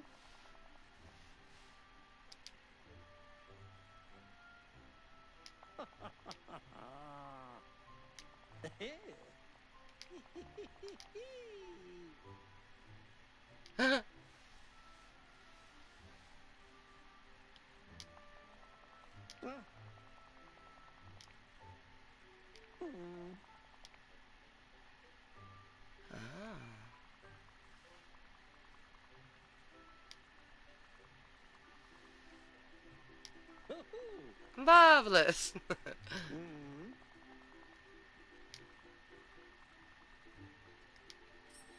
Oh shit. No, I want to hang out. Can I hang out with you yet? No, not yet. I gonna reach level 2. Okay. Let's see what kind of things you like. My hero cookie. Wow, okay, you want some random ass things. Alright. Tuna is the fabric. I must go. There's work to be done.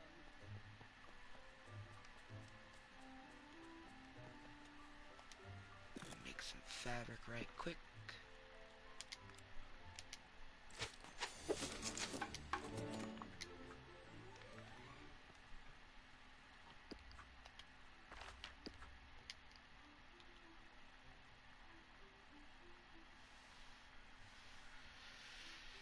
He wants fabric, tuna, and a My Hero cookie.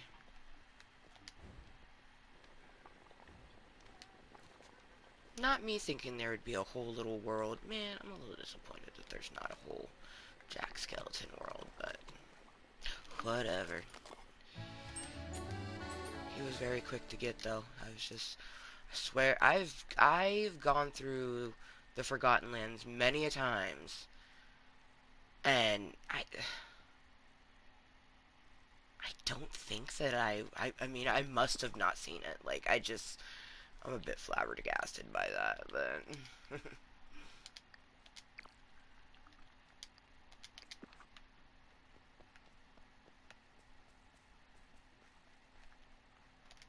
hello, Jack. Penny for your thoughts, Jack? That's so great. Okay, here's some fabric. Marvelous. I've never seen a kingdom like this before. Some tuna. Aha! Level 2! Woohoo! And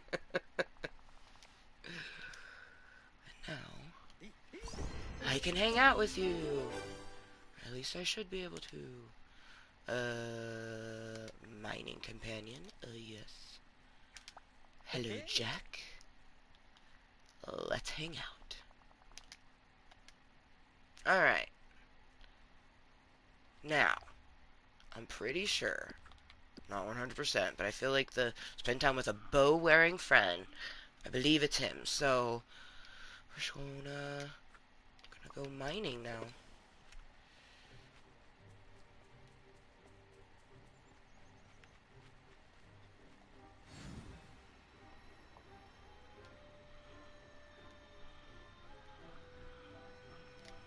I'm a little disappointed because I've had those dolls for like ever. I found them very quickly. That's why I'm very disappointed that like we just never saw the tree, I guess. Yeah, I'm a bit weirded out by it, but whatever.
Well, I give up on who the fuck that could be. Like, I hung out with Belle, Ariel. Oh my god, it's Minnie. Holy shit, I'm a fucking idiot. Fucking Minnie. Why? Why? Okay. Well, you know what? We need a Jack anyways, so. Oh, Minnie, where are you? You're not sleeping. You're in the restaurant. Alright. Bro, I'm like embarrassed. Like, fucking Minnie Mouse. The queen of fucking bows. Like. The first person that popped in my head when it said bow wearing, I thought of Ariel. Straight up. But look at that giant bow on Minnie's fucking forehead.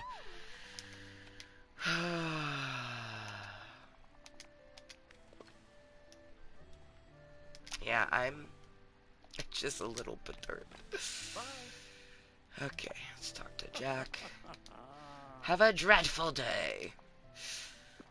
Here is your My Hero cookie. Enjoy. I'm gonna weep in sorrow.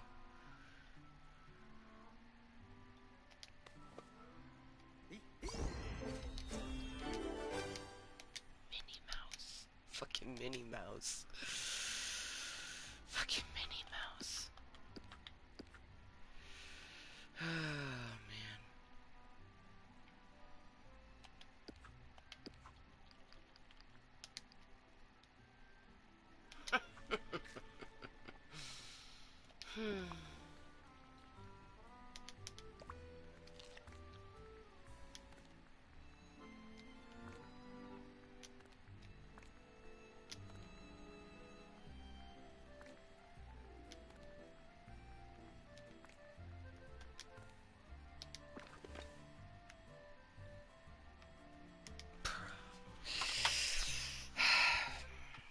She has bows on her fucking shoes.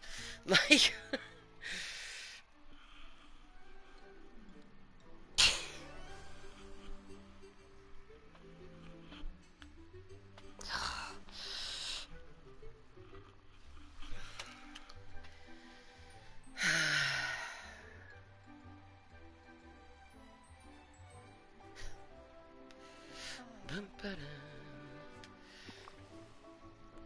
Excuse me, excuse me.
Yep. That is fucking perfection. Adorable. Holy shit, I really like this outfit. Oh my gosh. Yes. Ooh, and it's princely toque time. Yes.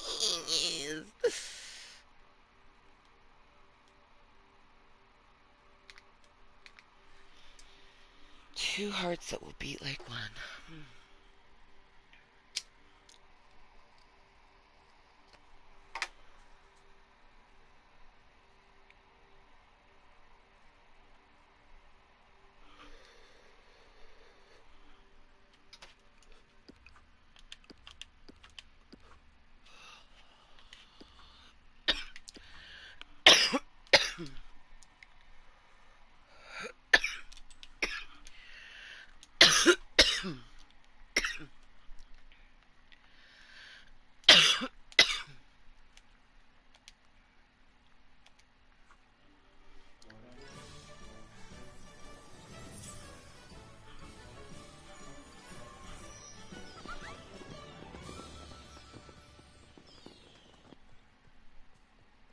We look great.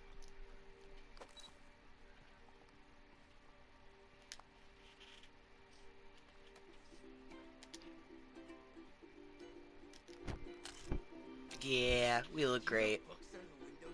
That's amazing. Probably doors. We look awesome. Oh my gosh. Oh yeah.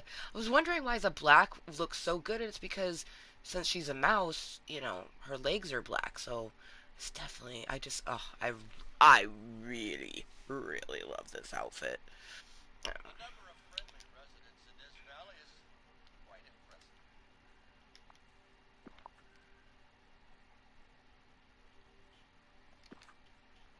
Oh.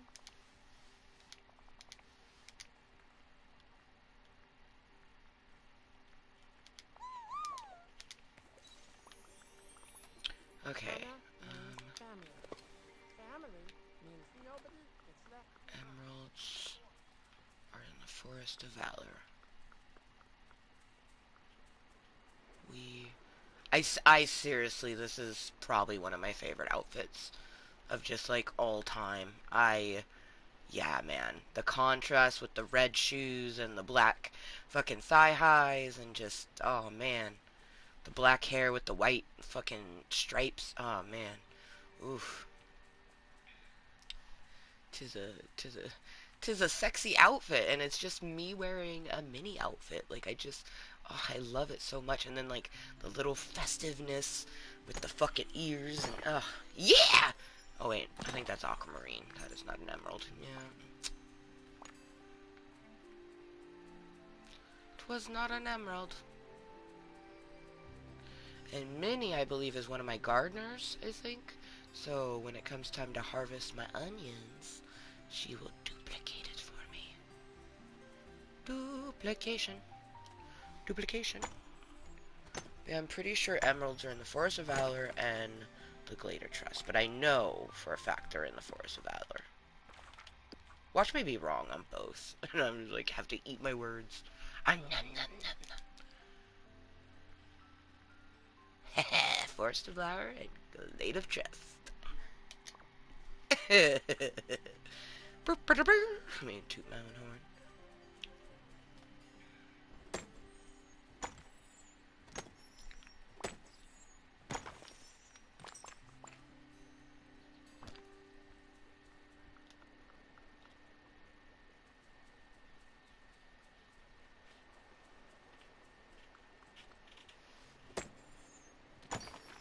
Emerald.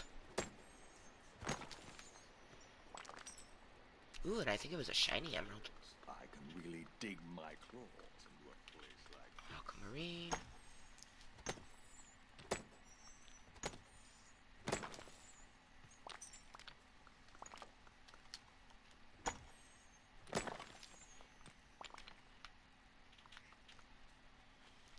I love how I have Minnie and Mickey's house.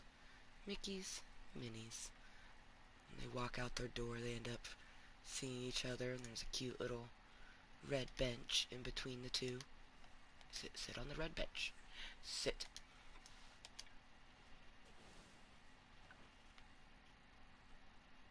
Yeah, adorable. Alright. To the beach.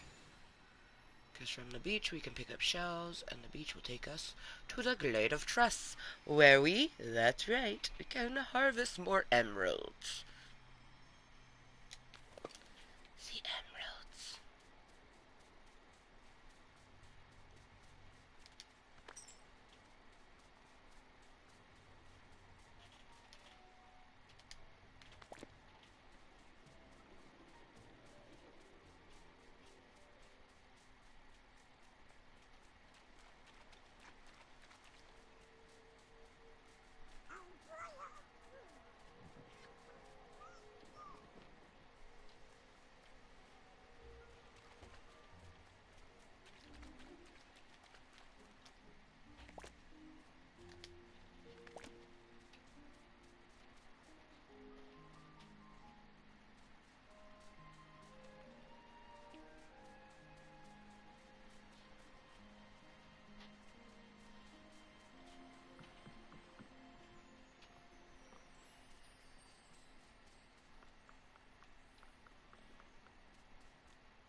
She is glitched out so hardcore, I can't even see her.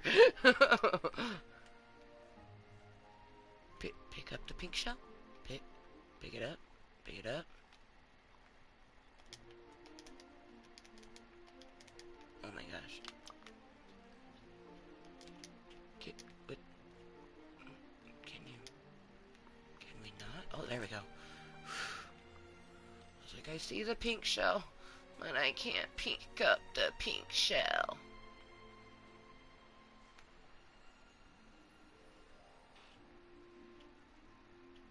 Oh, it's a fucking turtle. I was like, what is in that corner? It's a fucking turtle all fucking super scared and shit.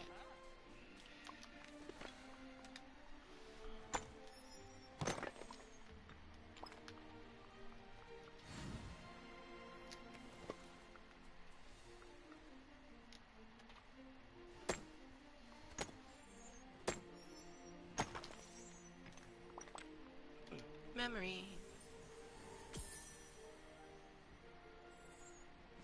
Money. Money memory. Come on, emerald. And that's a citrine. But hey, maybe it's a shiny one.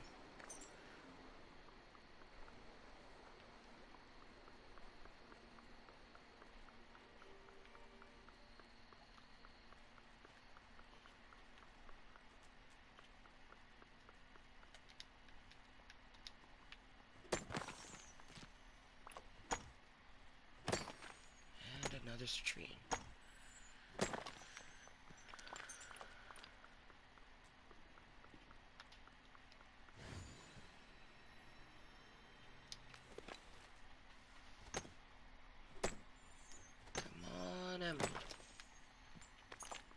Fucking citrine.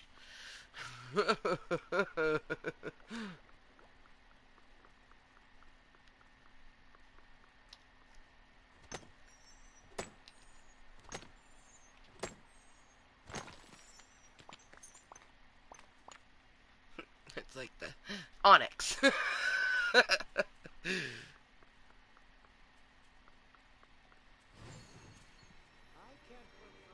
we're just gonna keep going between, because by the time that we get to the Glade of Trust and mine all of that, and then get back up here, these should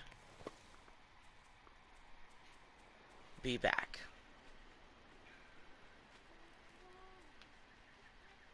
Yep, there it is.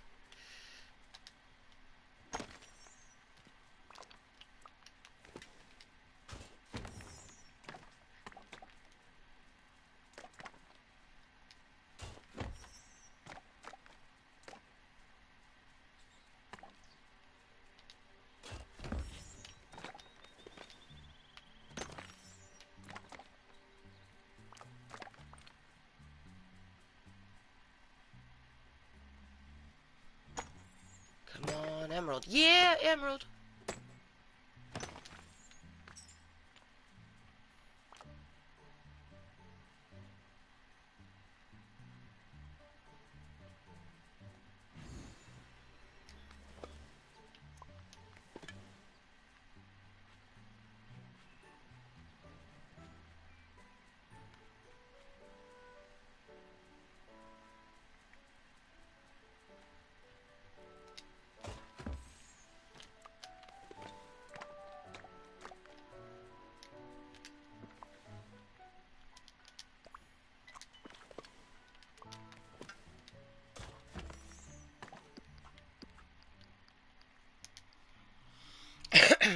Saving is important.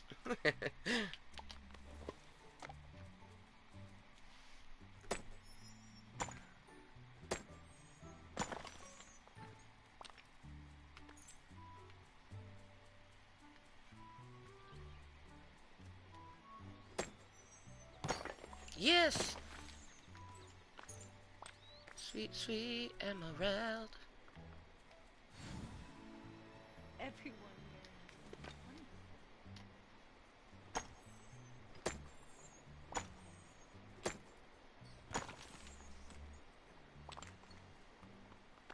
Onyx.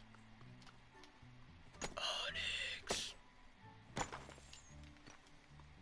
Coal. Which, I'm okay with getting coal because it's a resource we use a lot.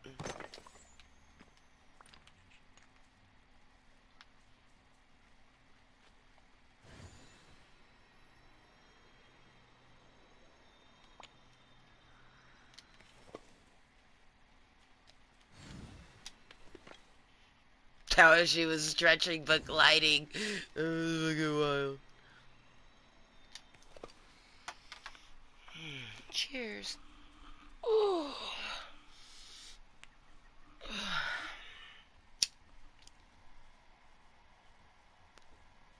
It's so warm. Oh, maybe I'll take a nap today.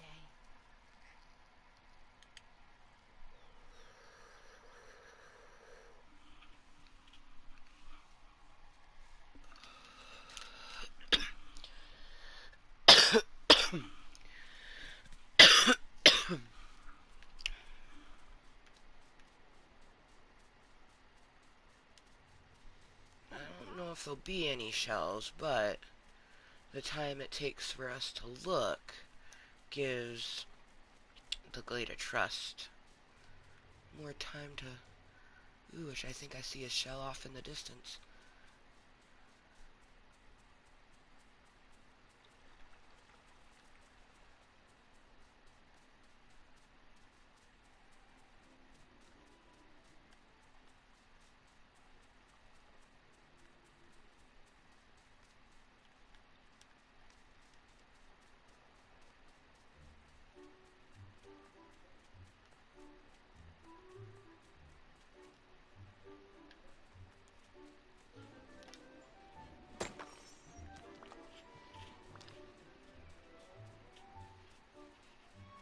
Yes, I did see a shell. Ha ha ha.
Voilà.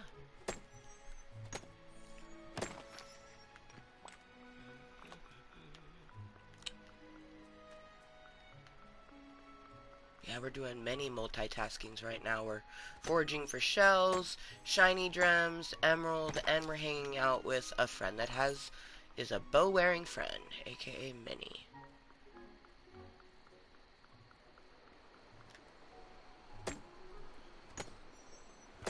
Literally, the difference between Mickey Mouse and Minnie Mouse is that Minnie Mouse has a bow.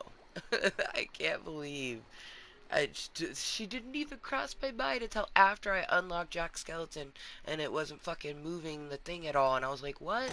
And I was like, bow wearing, and I'm like, fucking Minnie. Like, I could have hung out with her. Minnie's one of the, like one of the first characters you unlock, so it just tickled me inside that I didn't fucking think of her. It's like, how rude.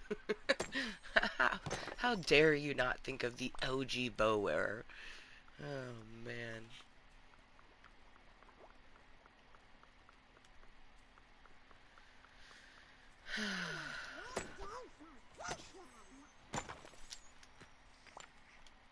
I got no fucking emeralds, but that's okay. It totally looked like Donald was trying to taste and slap my butt. He was trying to get a feel.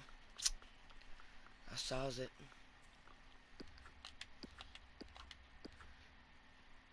Okay.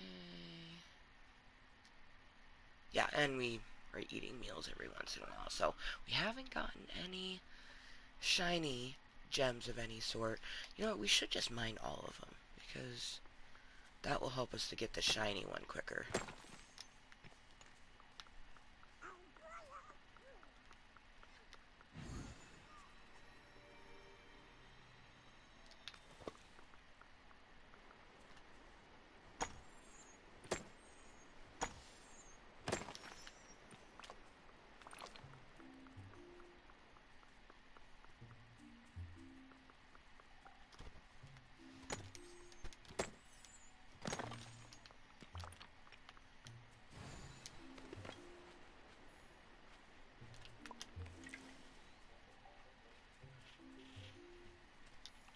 Water my garden.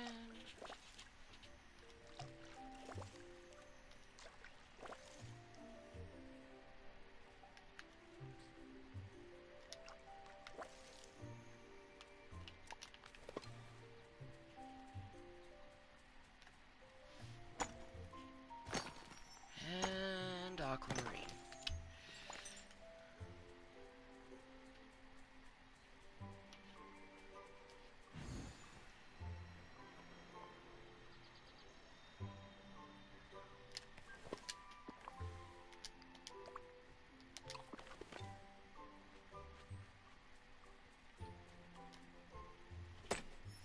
Come on, emerald.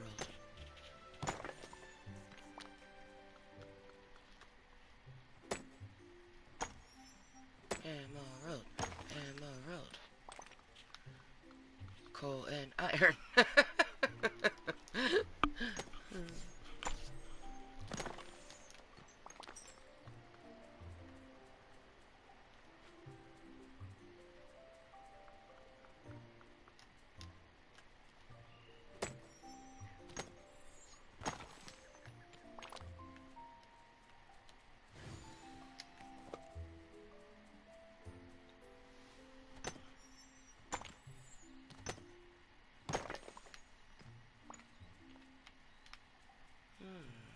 You know what? We're gonna make our pickaxe nice and fancy. I mean, it doesn't guarantee us emeralds, but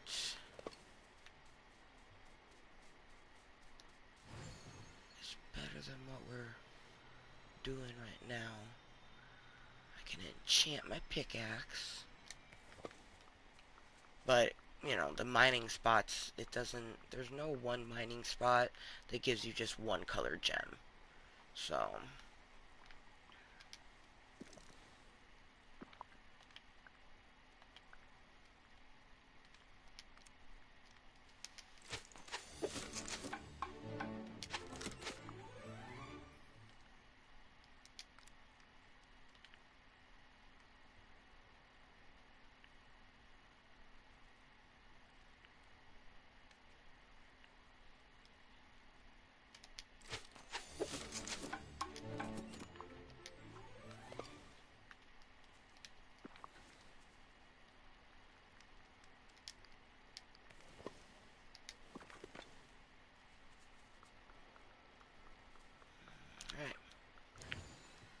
Go through the beach, do our beach combing.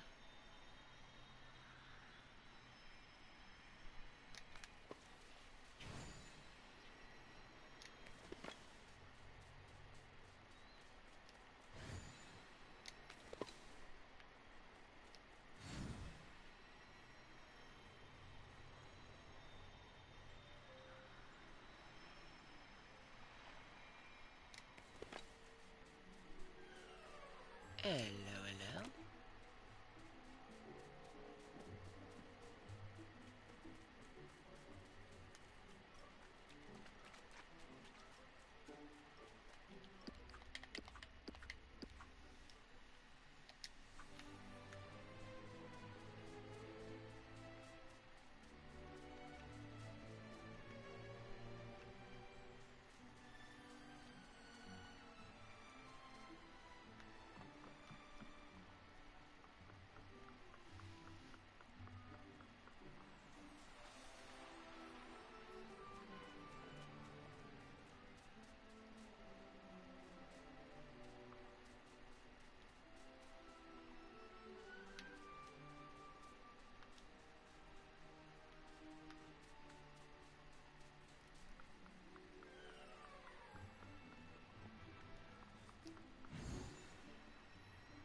Yeah, emerald.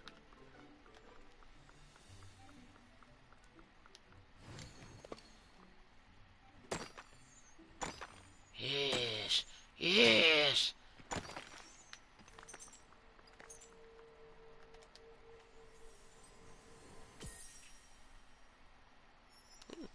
Money memory.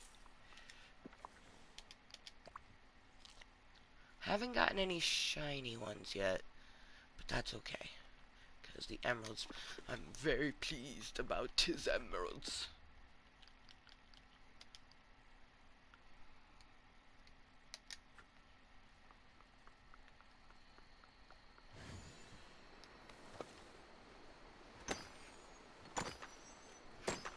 Emerald.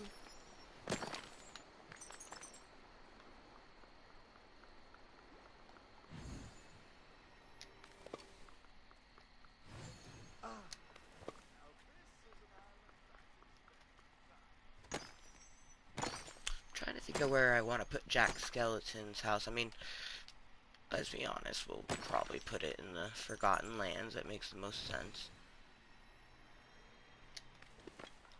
And I imagine his house is like the hill. Yeah, go mining for something shiny.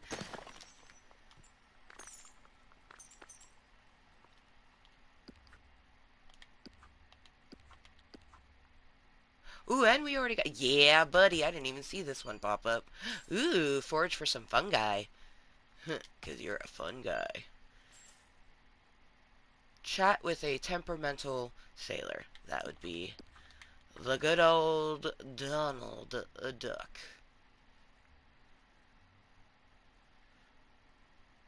Let's see. Oh, Donald. Oh, Donald. Where Quacky McQuackness? You're right there. Okay.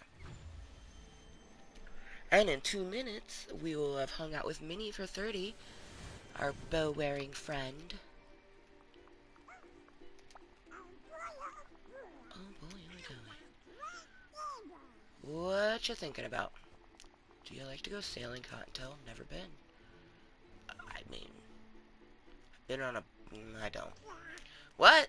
Why not?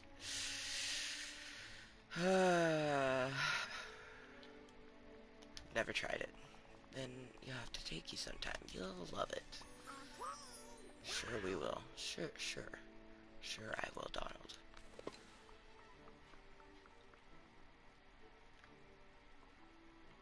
Let's take this pickaxe into Forgotten Lands to mine some diamonds.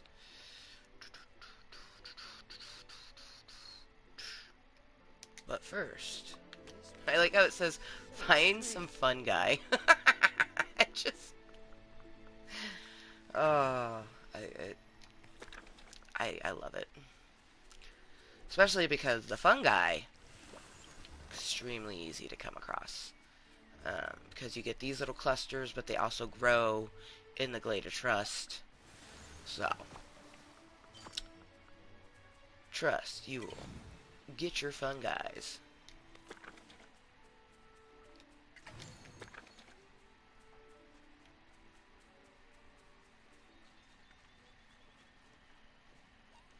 I just love sunny days.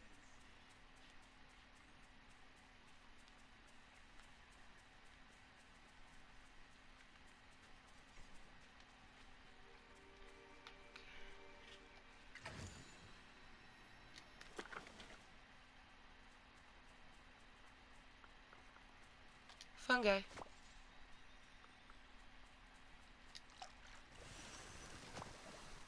Fungi.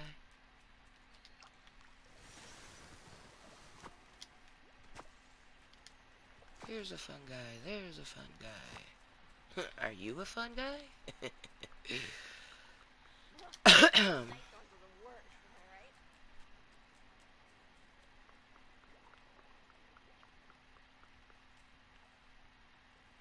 I'm so glad I didn't pick the mushrooms.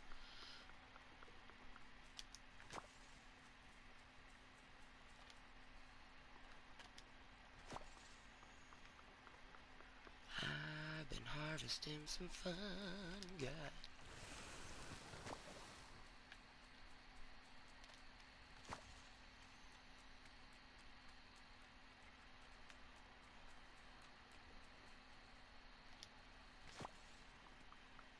Got any fungi growing in your yard? Nope.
Being brave doesn't mean looking for trouble. Mushrooms can grow here as well. So let's just take a little rock around gander. Looking like just wildebeest bones and a few stone deposits. Oh, there's a mushroom. Fungi was trying to hide. Blend in with the foliage.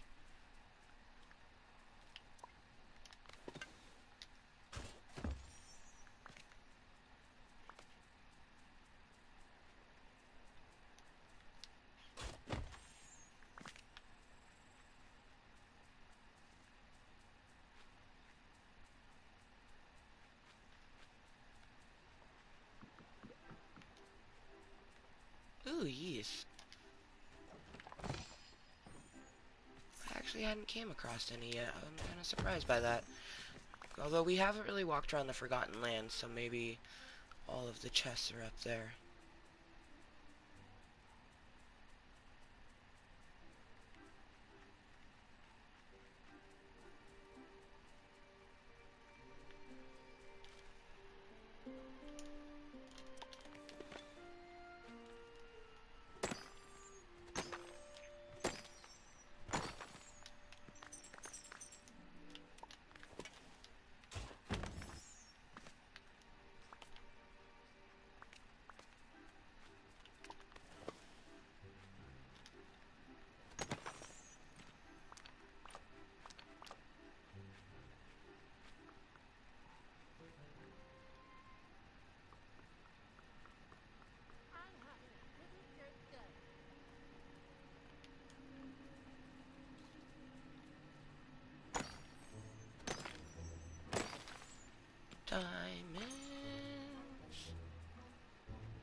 It should be shiny things are a girl's best friend. Don't necessarily have to be diamonds. Doesn't have to be diamonds, darling. I actually prefer just like if you're gonna get me an expensive like stone, I'd rather it be my burst stone, so turquoise or blue zircon, or get an amber stone. I've completed my patrol. All's quiet again.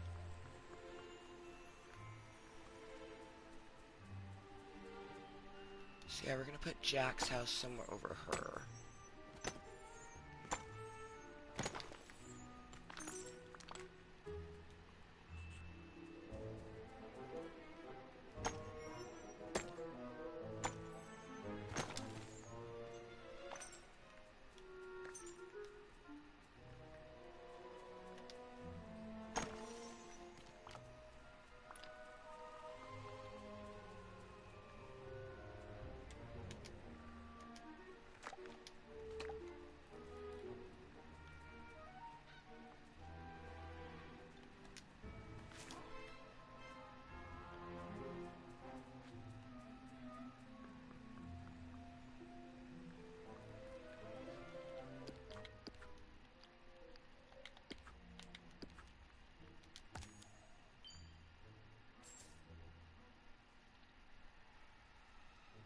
Cast a dreamy vote in a snap. Well, okie doke. Don't mind if I do. Alright, so we're gonna pick our favorites. And the theme is a day at Disney. Okay, well, neither of these.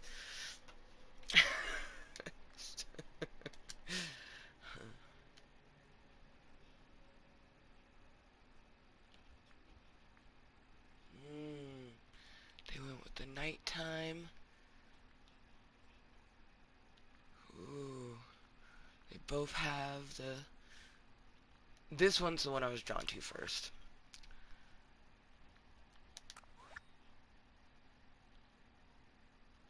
Day at Disney. That's awesome.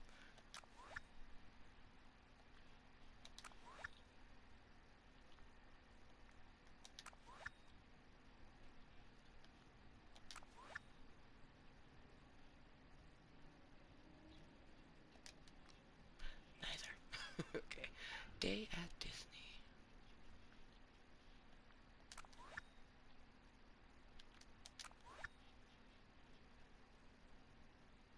Oh wow, yeah. That looks like they're like in the middle of like that's an area of Disneyland that I've actually seen. Okay, this is super cute.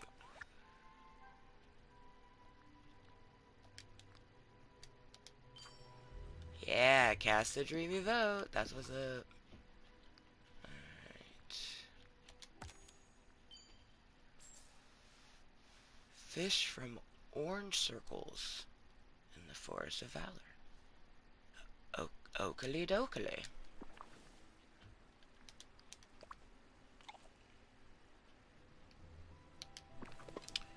And I need to make one more nearly perfect meal, but I'll do that Sunshine. after we save and place Jack Skeleton. Okay.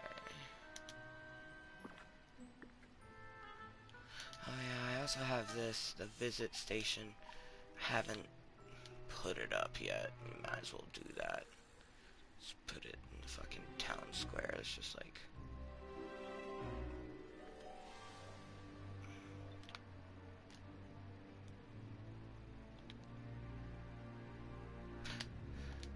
Yeah, cool, cool,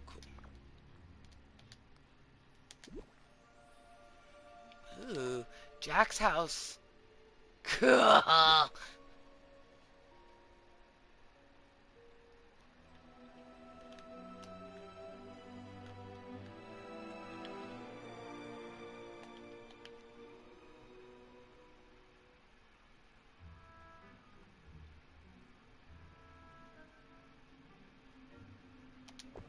Yeah, I think that's gonna look so cool. The number of friendly residents in Oh. this valley is quite impressive. Oh.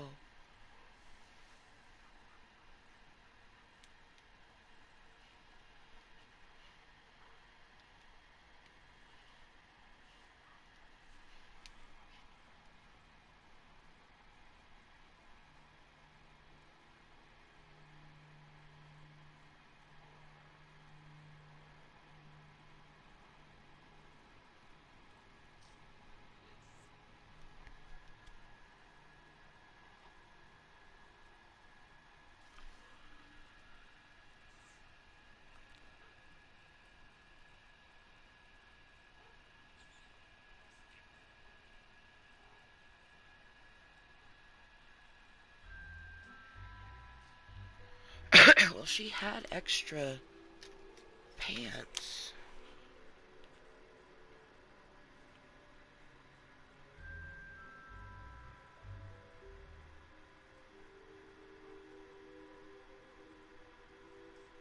Oh gosh, it sure is nice today.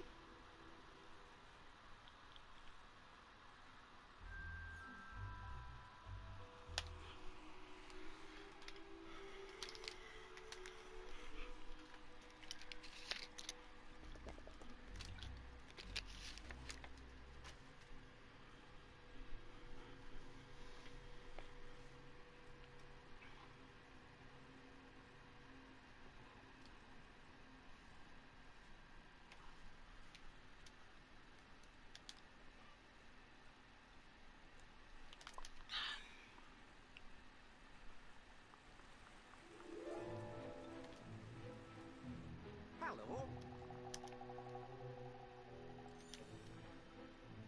Woo! Hey!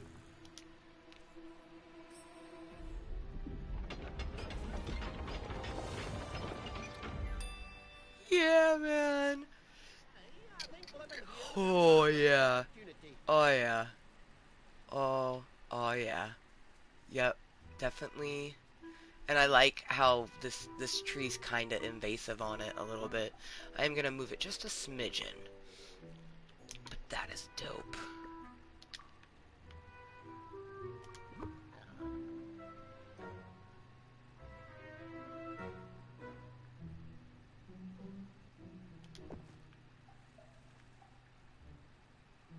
Yeah, I like that.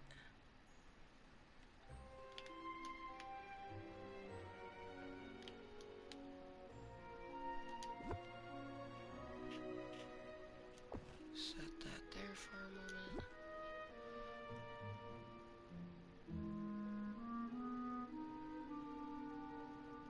I need a harvest.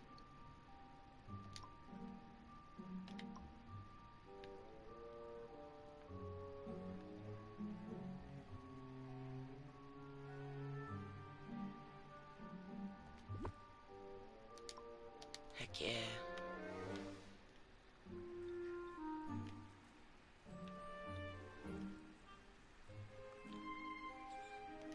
I'm going to Jack's house.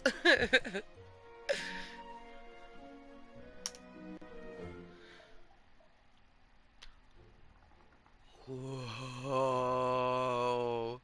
So cool.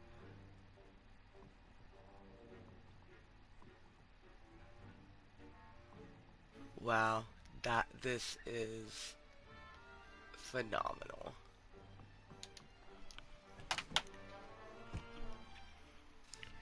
We may not have gotten a whole world, but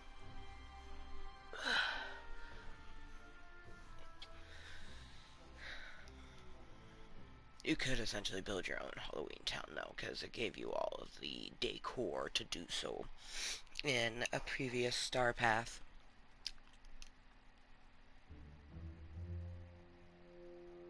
That's why I have a little bit of the town square stuff. Like, you'll have to walk through a gate to get to Jack's place.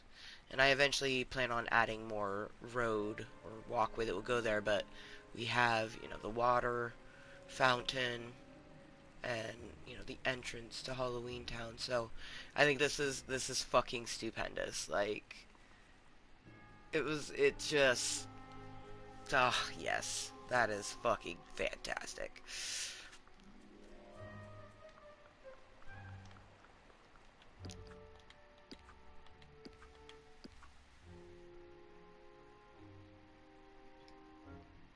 Okay, I need to make one more nearly perfect meal.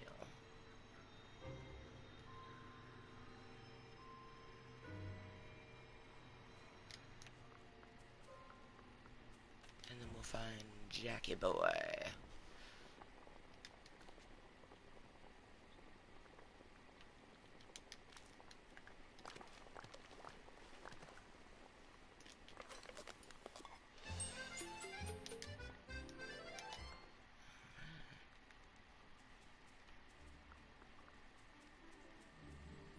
Freaky. Again, I'm here to help. Use. Yeah, that's... I don't know if that will ever happen. Ew, you look so great in your outfit!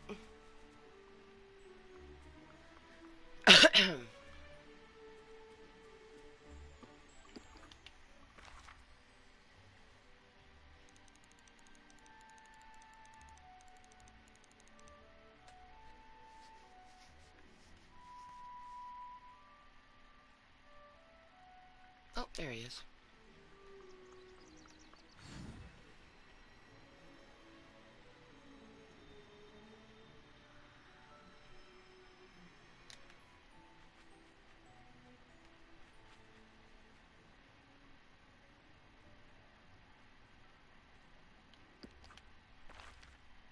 And he's on the run. Hello, My Jack. friend, I'm in need of assistance. Aw.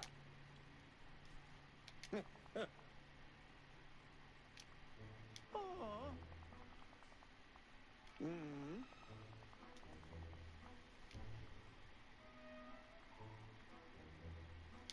Ooh. Yeah.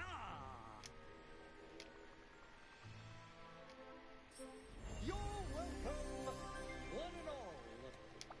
Ah.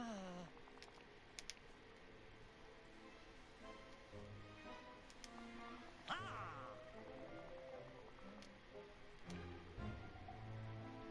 Mm-hmm.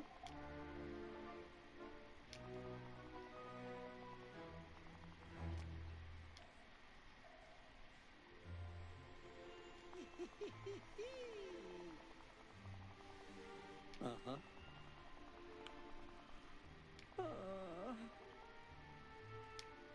Aw. My little stuck.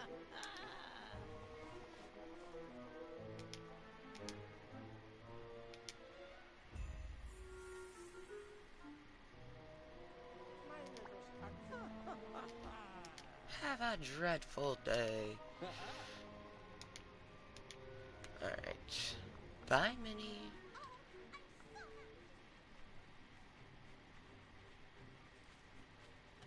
Oh, I know what I'll do.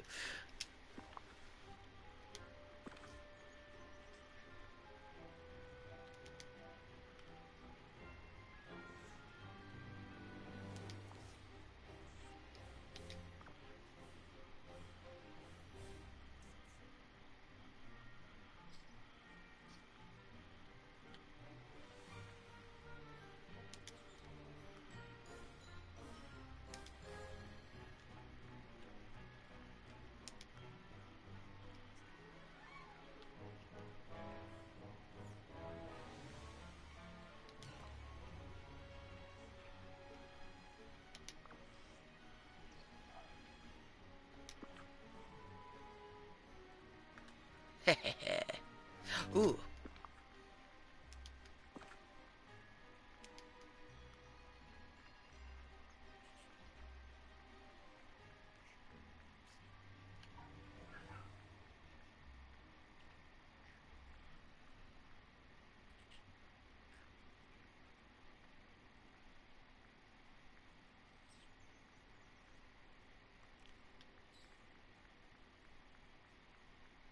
Interesting. Did I not? Could have swore I got it on here. Maybe I guess I was on the Switch. I'd gotten a Santa hat.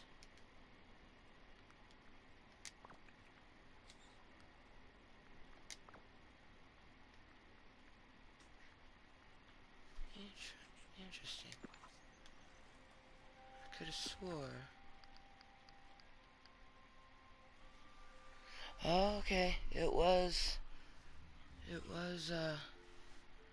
on the Switch. I haven't gotten, I still have one more festive fish to collect. Let's see which one it is. Oh, the fucking Foon guy. It's gotta be raining. I was so excited to put on my Santa hat. It doesn't exist.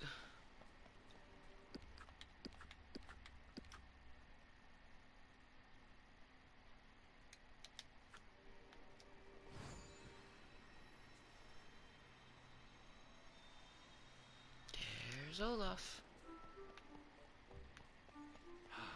This would be the perfect day to be at sea. Oh.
Yeah?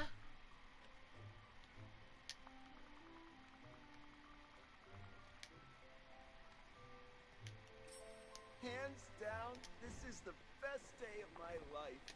Oh, I'm so glad that it's the best day of your life. When you had your chocolate ice cream poked by a bony finger.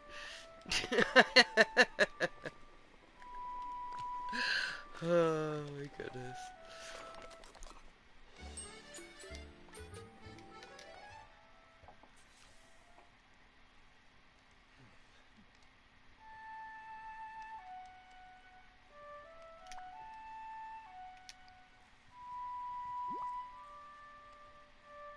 Oh, good, you're here. It's convenient he happened to be right by my cooking station by my house. Mm-hmm.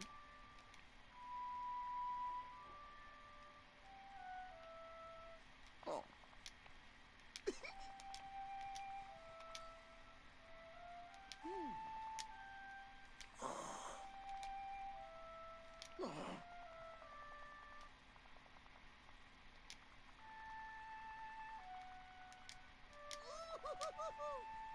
Aw, thank you for saving Best Friends Forever Day.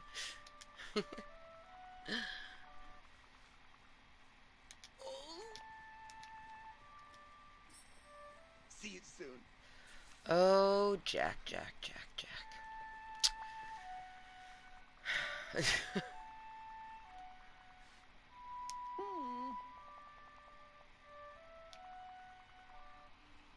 Mm-hmm.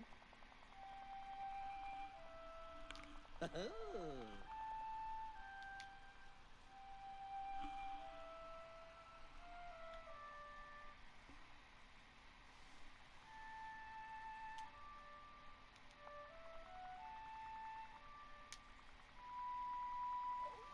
so glad you're my friend.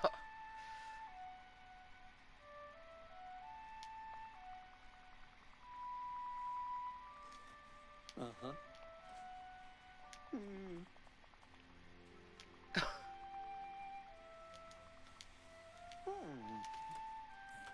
Hi. Ooh. Ursula. I mean, that is a good choice. Ursula.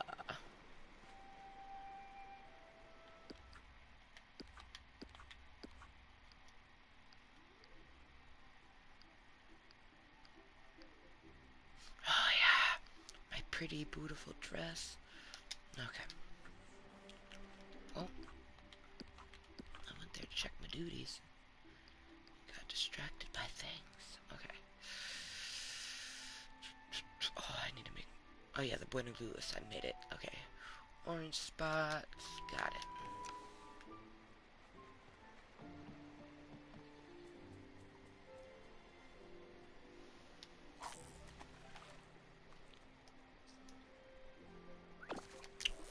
do a round around the village, and then I'm gonna end the meeting because I'm actually hungry. And I gotta do some dishes. Well, actually, if I wanted just oatmeal, I wouldn't need to do dishes, but actually, oatmeal does sound really good. Probably make myself some oatmeal, then do some dishes, because I need the dishes to be clean for things that I'm gonna do later. But I also might just eat like a yogurt and wash the dishes and make what I was gonna make later now. Okay. Seashells and mushrooms. Because it takes a while, like, I don't know if it'd be worth it to chill in the Forest Valor and wait for another orange spot to pop up.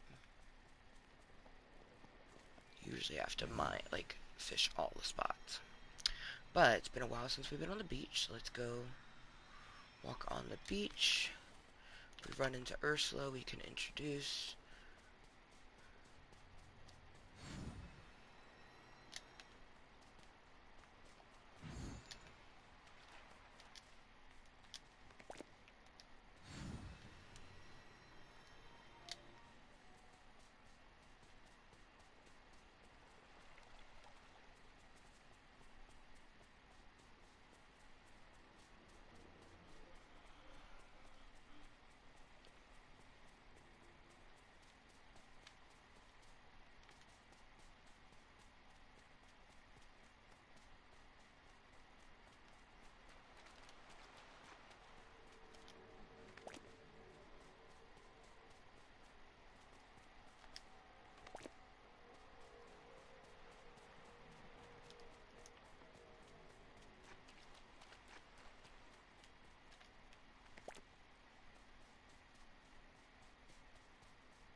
Bark, bark.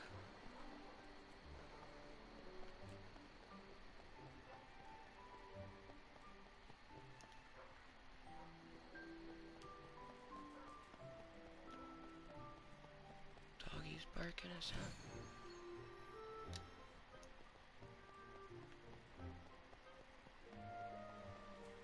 Hello, fun guy.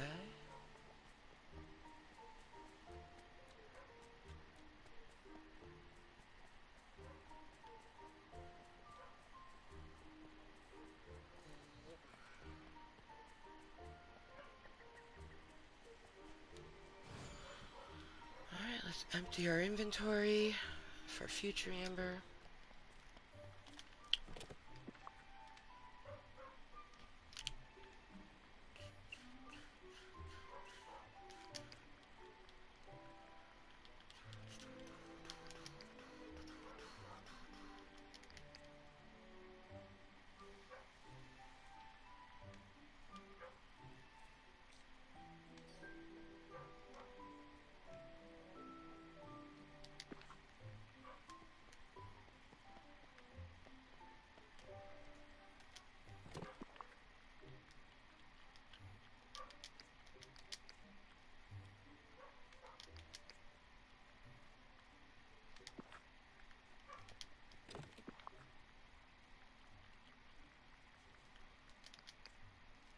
So, you're in charge? I am indeed in charge.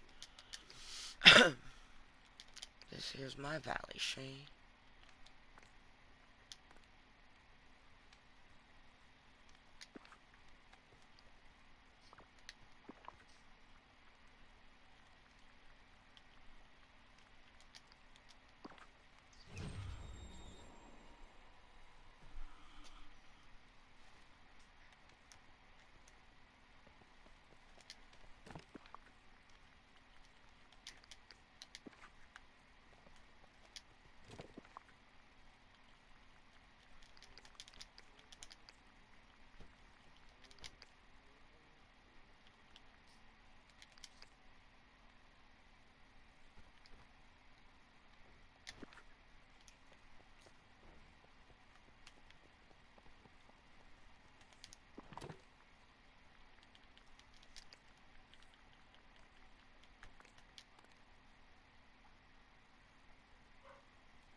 Yes.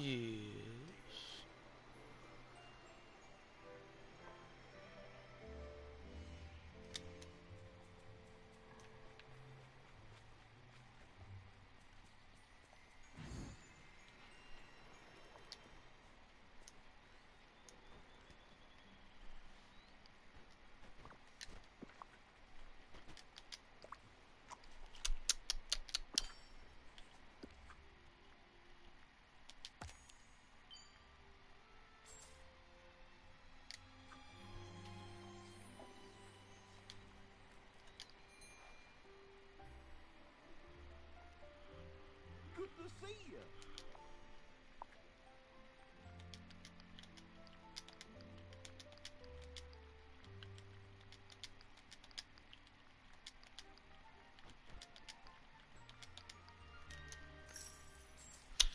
Oh, we did not go in the store. Oh, We should definitely pop into the store real quick.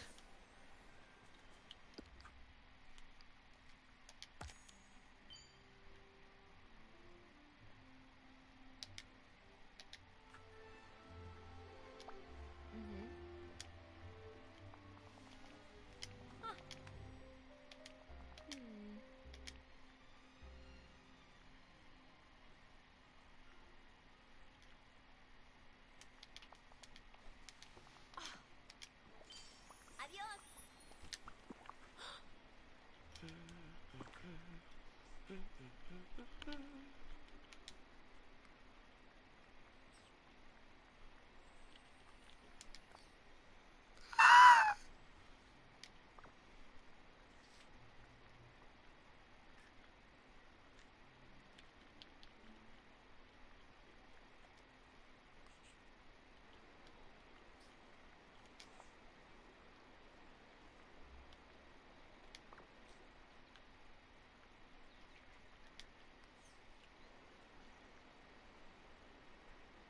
Oh, she has like a bulb on her freaking. Oh man, this is so cool.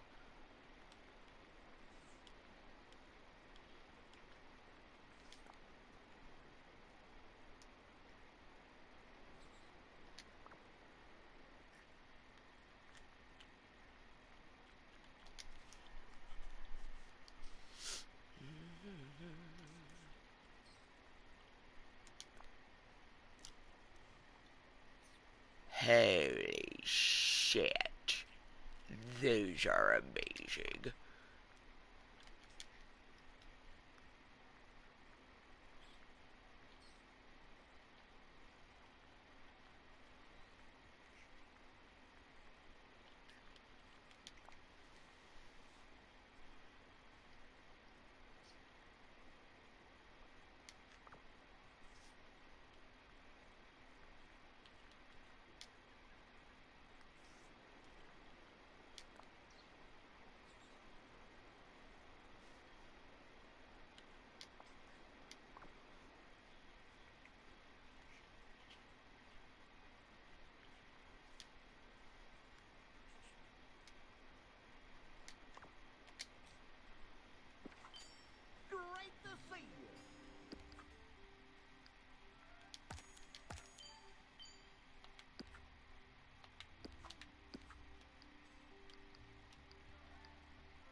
Ooh, just glitching out for a moment.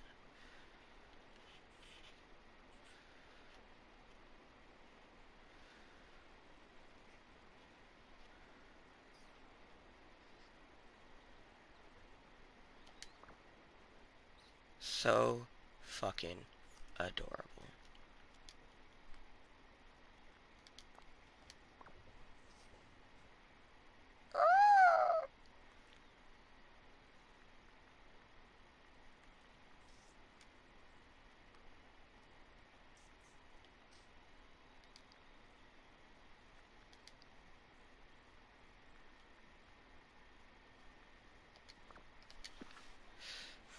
There's a lot about the Yep. valley that reminds me of home. Oh man. Ooh, that looks pretty fucking cool. Not gonna lie, not gonna lie. Alright. Oh, you know what? Since I am still in the Forest of Valor, I might as well just look. I don't think so, because usually you have to fish to make one to disappear, so since I'm not fishing any of those, they're not going to disappear. I'm going to go into Scrooge's store, and that's going to be the last thing I do. I'm excited to listen to more of Paris's memoir, make myself some food, make some noodles with green beans, oh, and some veggie, vegan really, beef tips. They're so good. Oh, oh, I already had that. Oh, greetings. Brr, I am fucking cold. Bye-bye now. Let's see.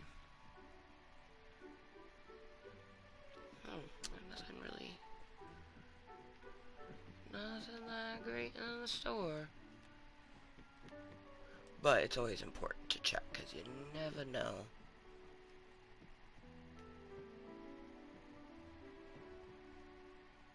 If it's gonna have something new that you will want to use. What's this? Oh yeah, I'll take that. Woo! Hey! Bye-bye.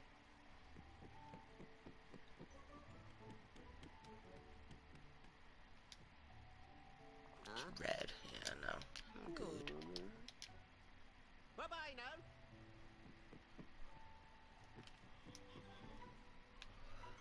Is that pink hat? Hello. Yeah, I'll take the pink hat. Goodbye now. Okay, bit of a disappointing store excursion, but that's okay. I absolutely fucking adore Fine day indeed. my fucking outfit. Like, ugh. So cute.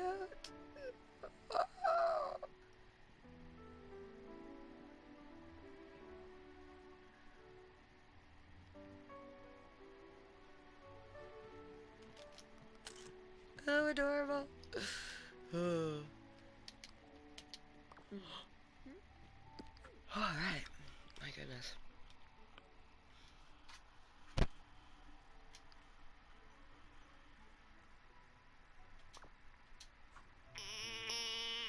Nice stretch.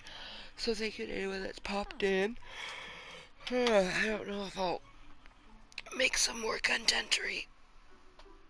I might. Who knows? It'll definitely be some Fortnite Lego, if I do. But I'm not really sure.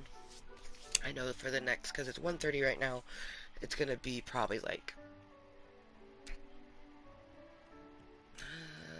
about 30 minutes, because I'm going to do as many dishes as I can while my food is cooking. And first I have to wash my pot. So I wash my pot, put the water on, it comes to a boil, and then goes pretty rapidly once the water is boiling, because pasta doesn't take that long to cook. And what I do is I put my green beans, like the strainer, I'll put that on top, so it's steamer at that point, and I have the noodles cooking on the bottom, and I put my green beans on top, and then cook the little beef tips in my instant vortex, and have myself a delicious feast. Oh, I'm definitely gonna eat like a yogurt or something. Put in my belly so I can get ourselves to making the noodles. Oof, definitely stretch my neck out. Oh, but oh, excuse me.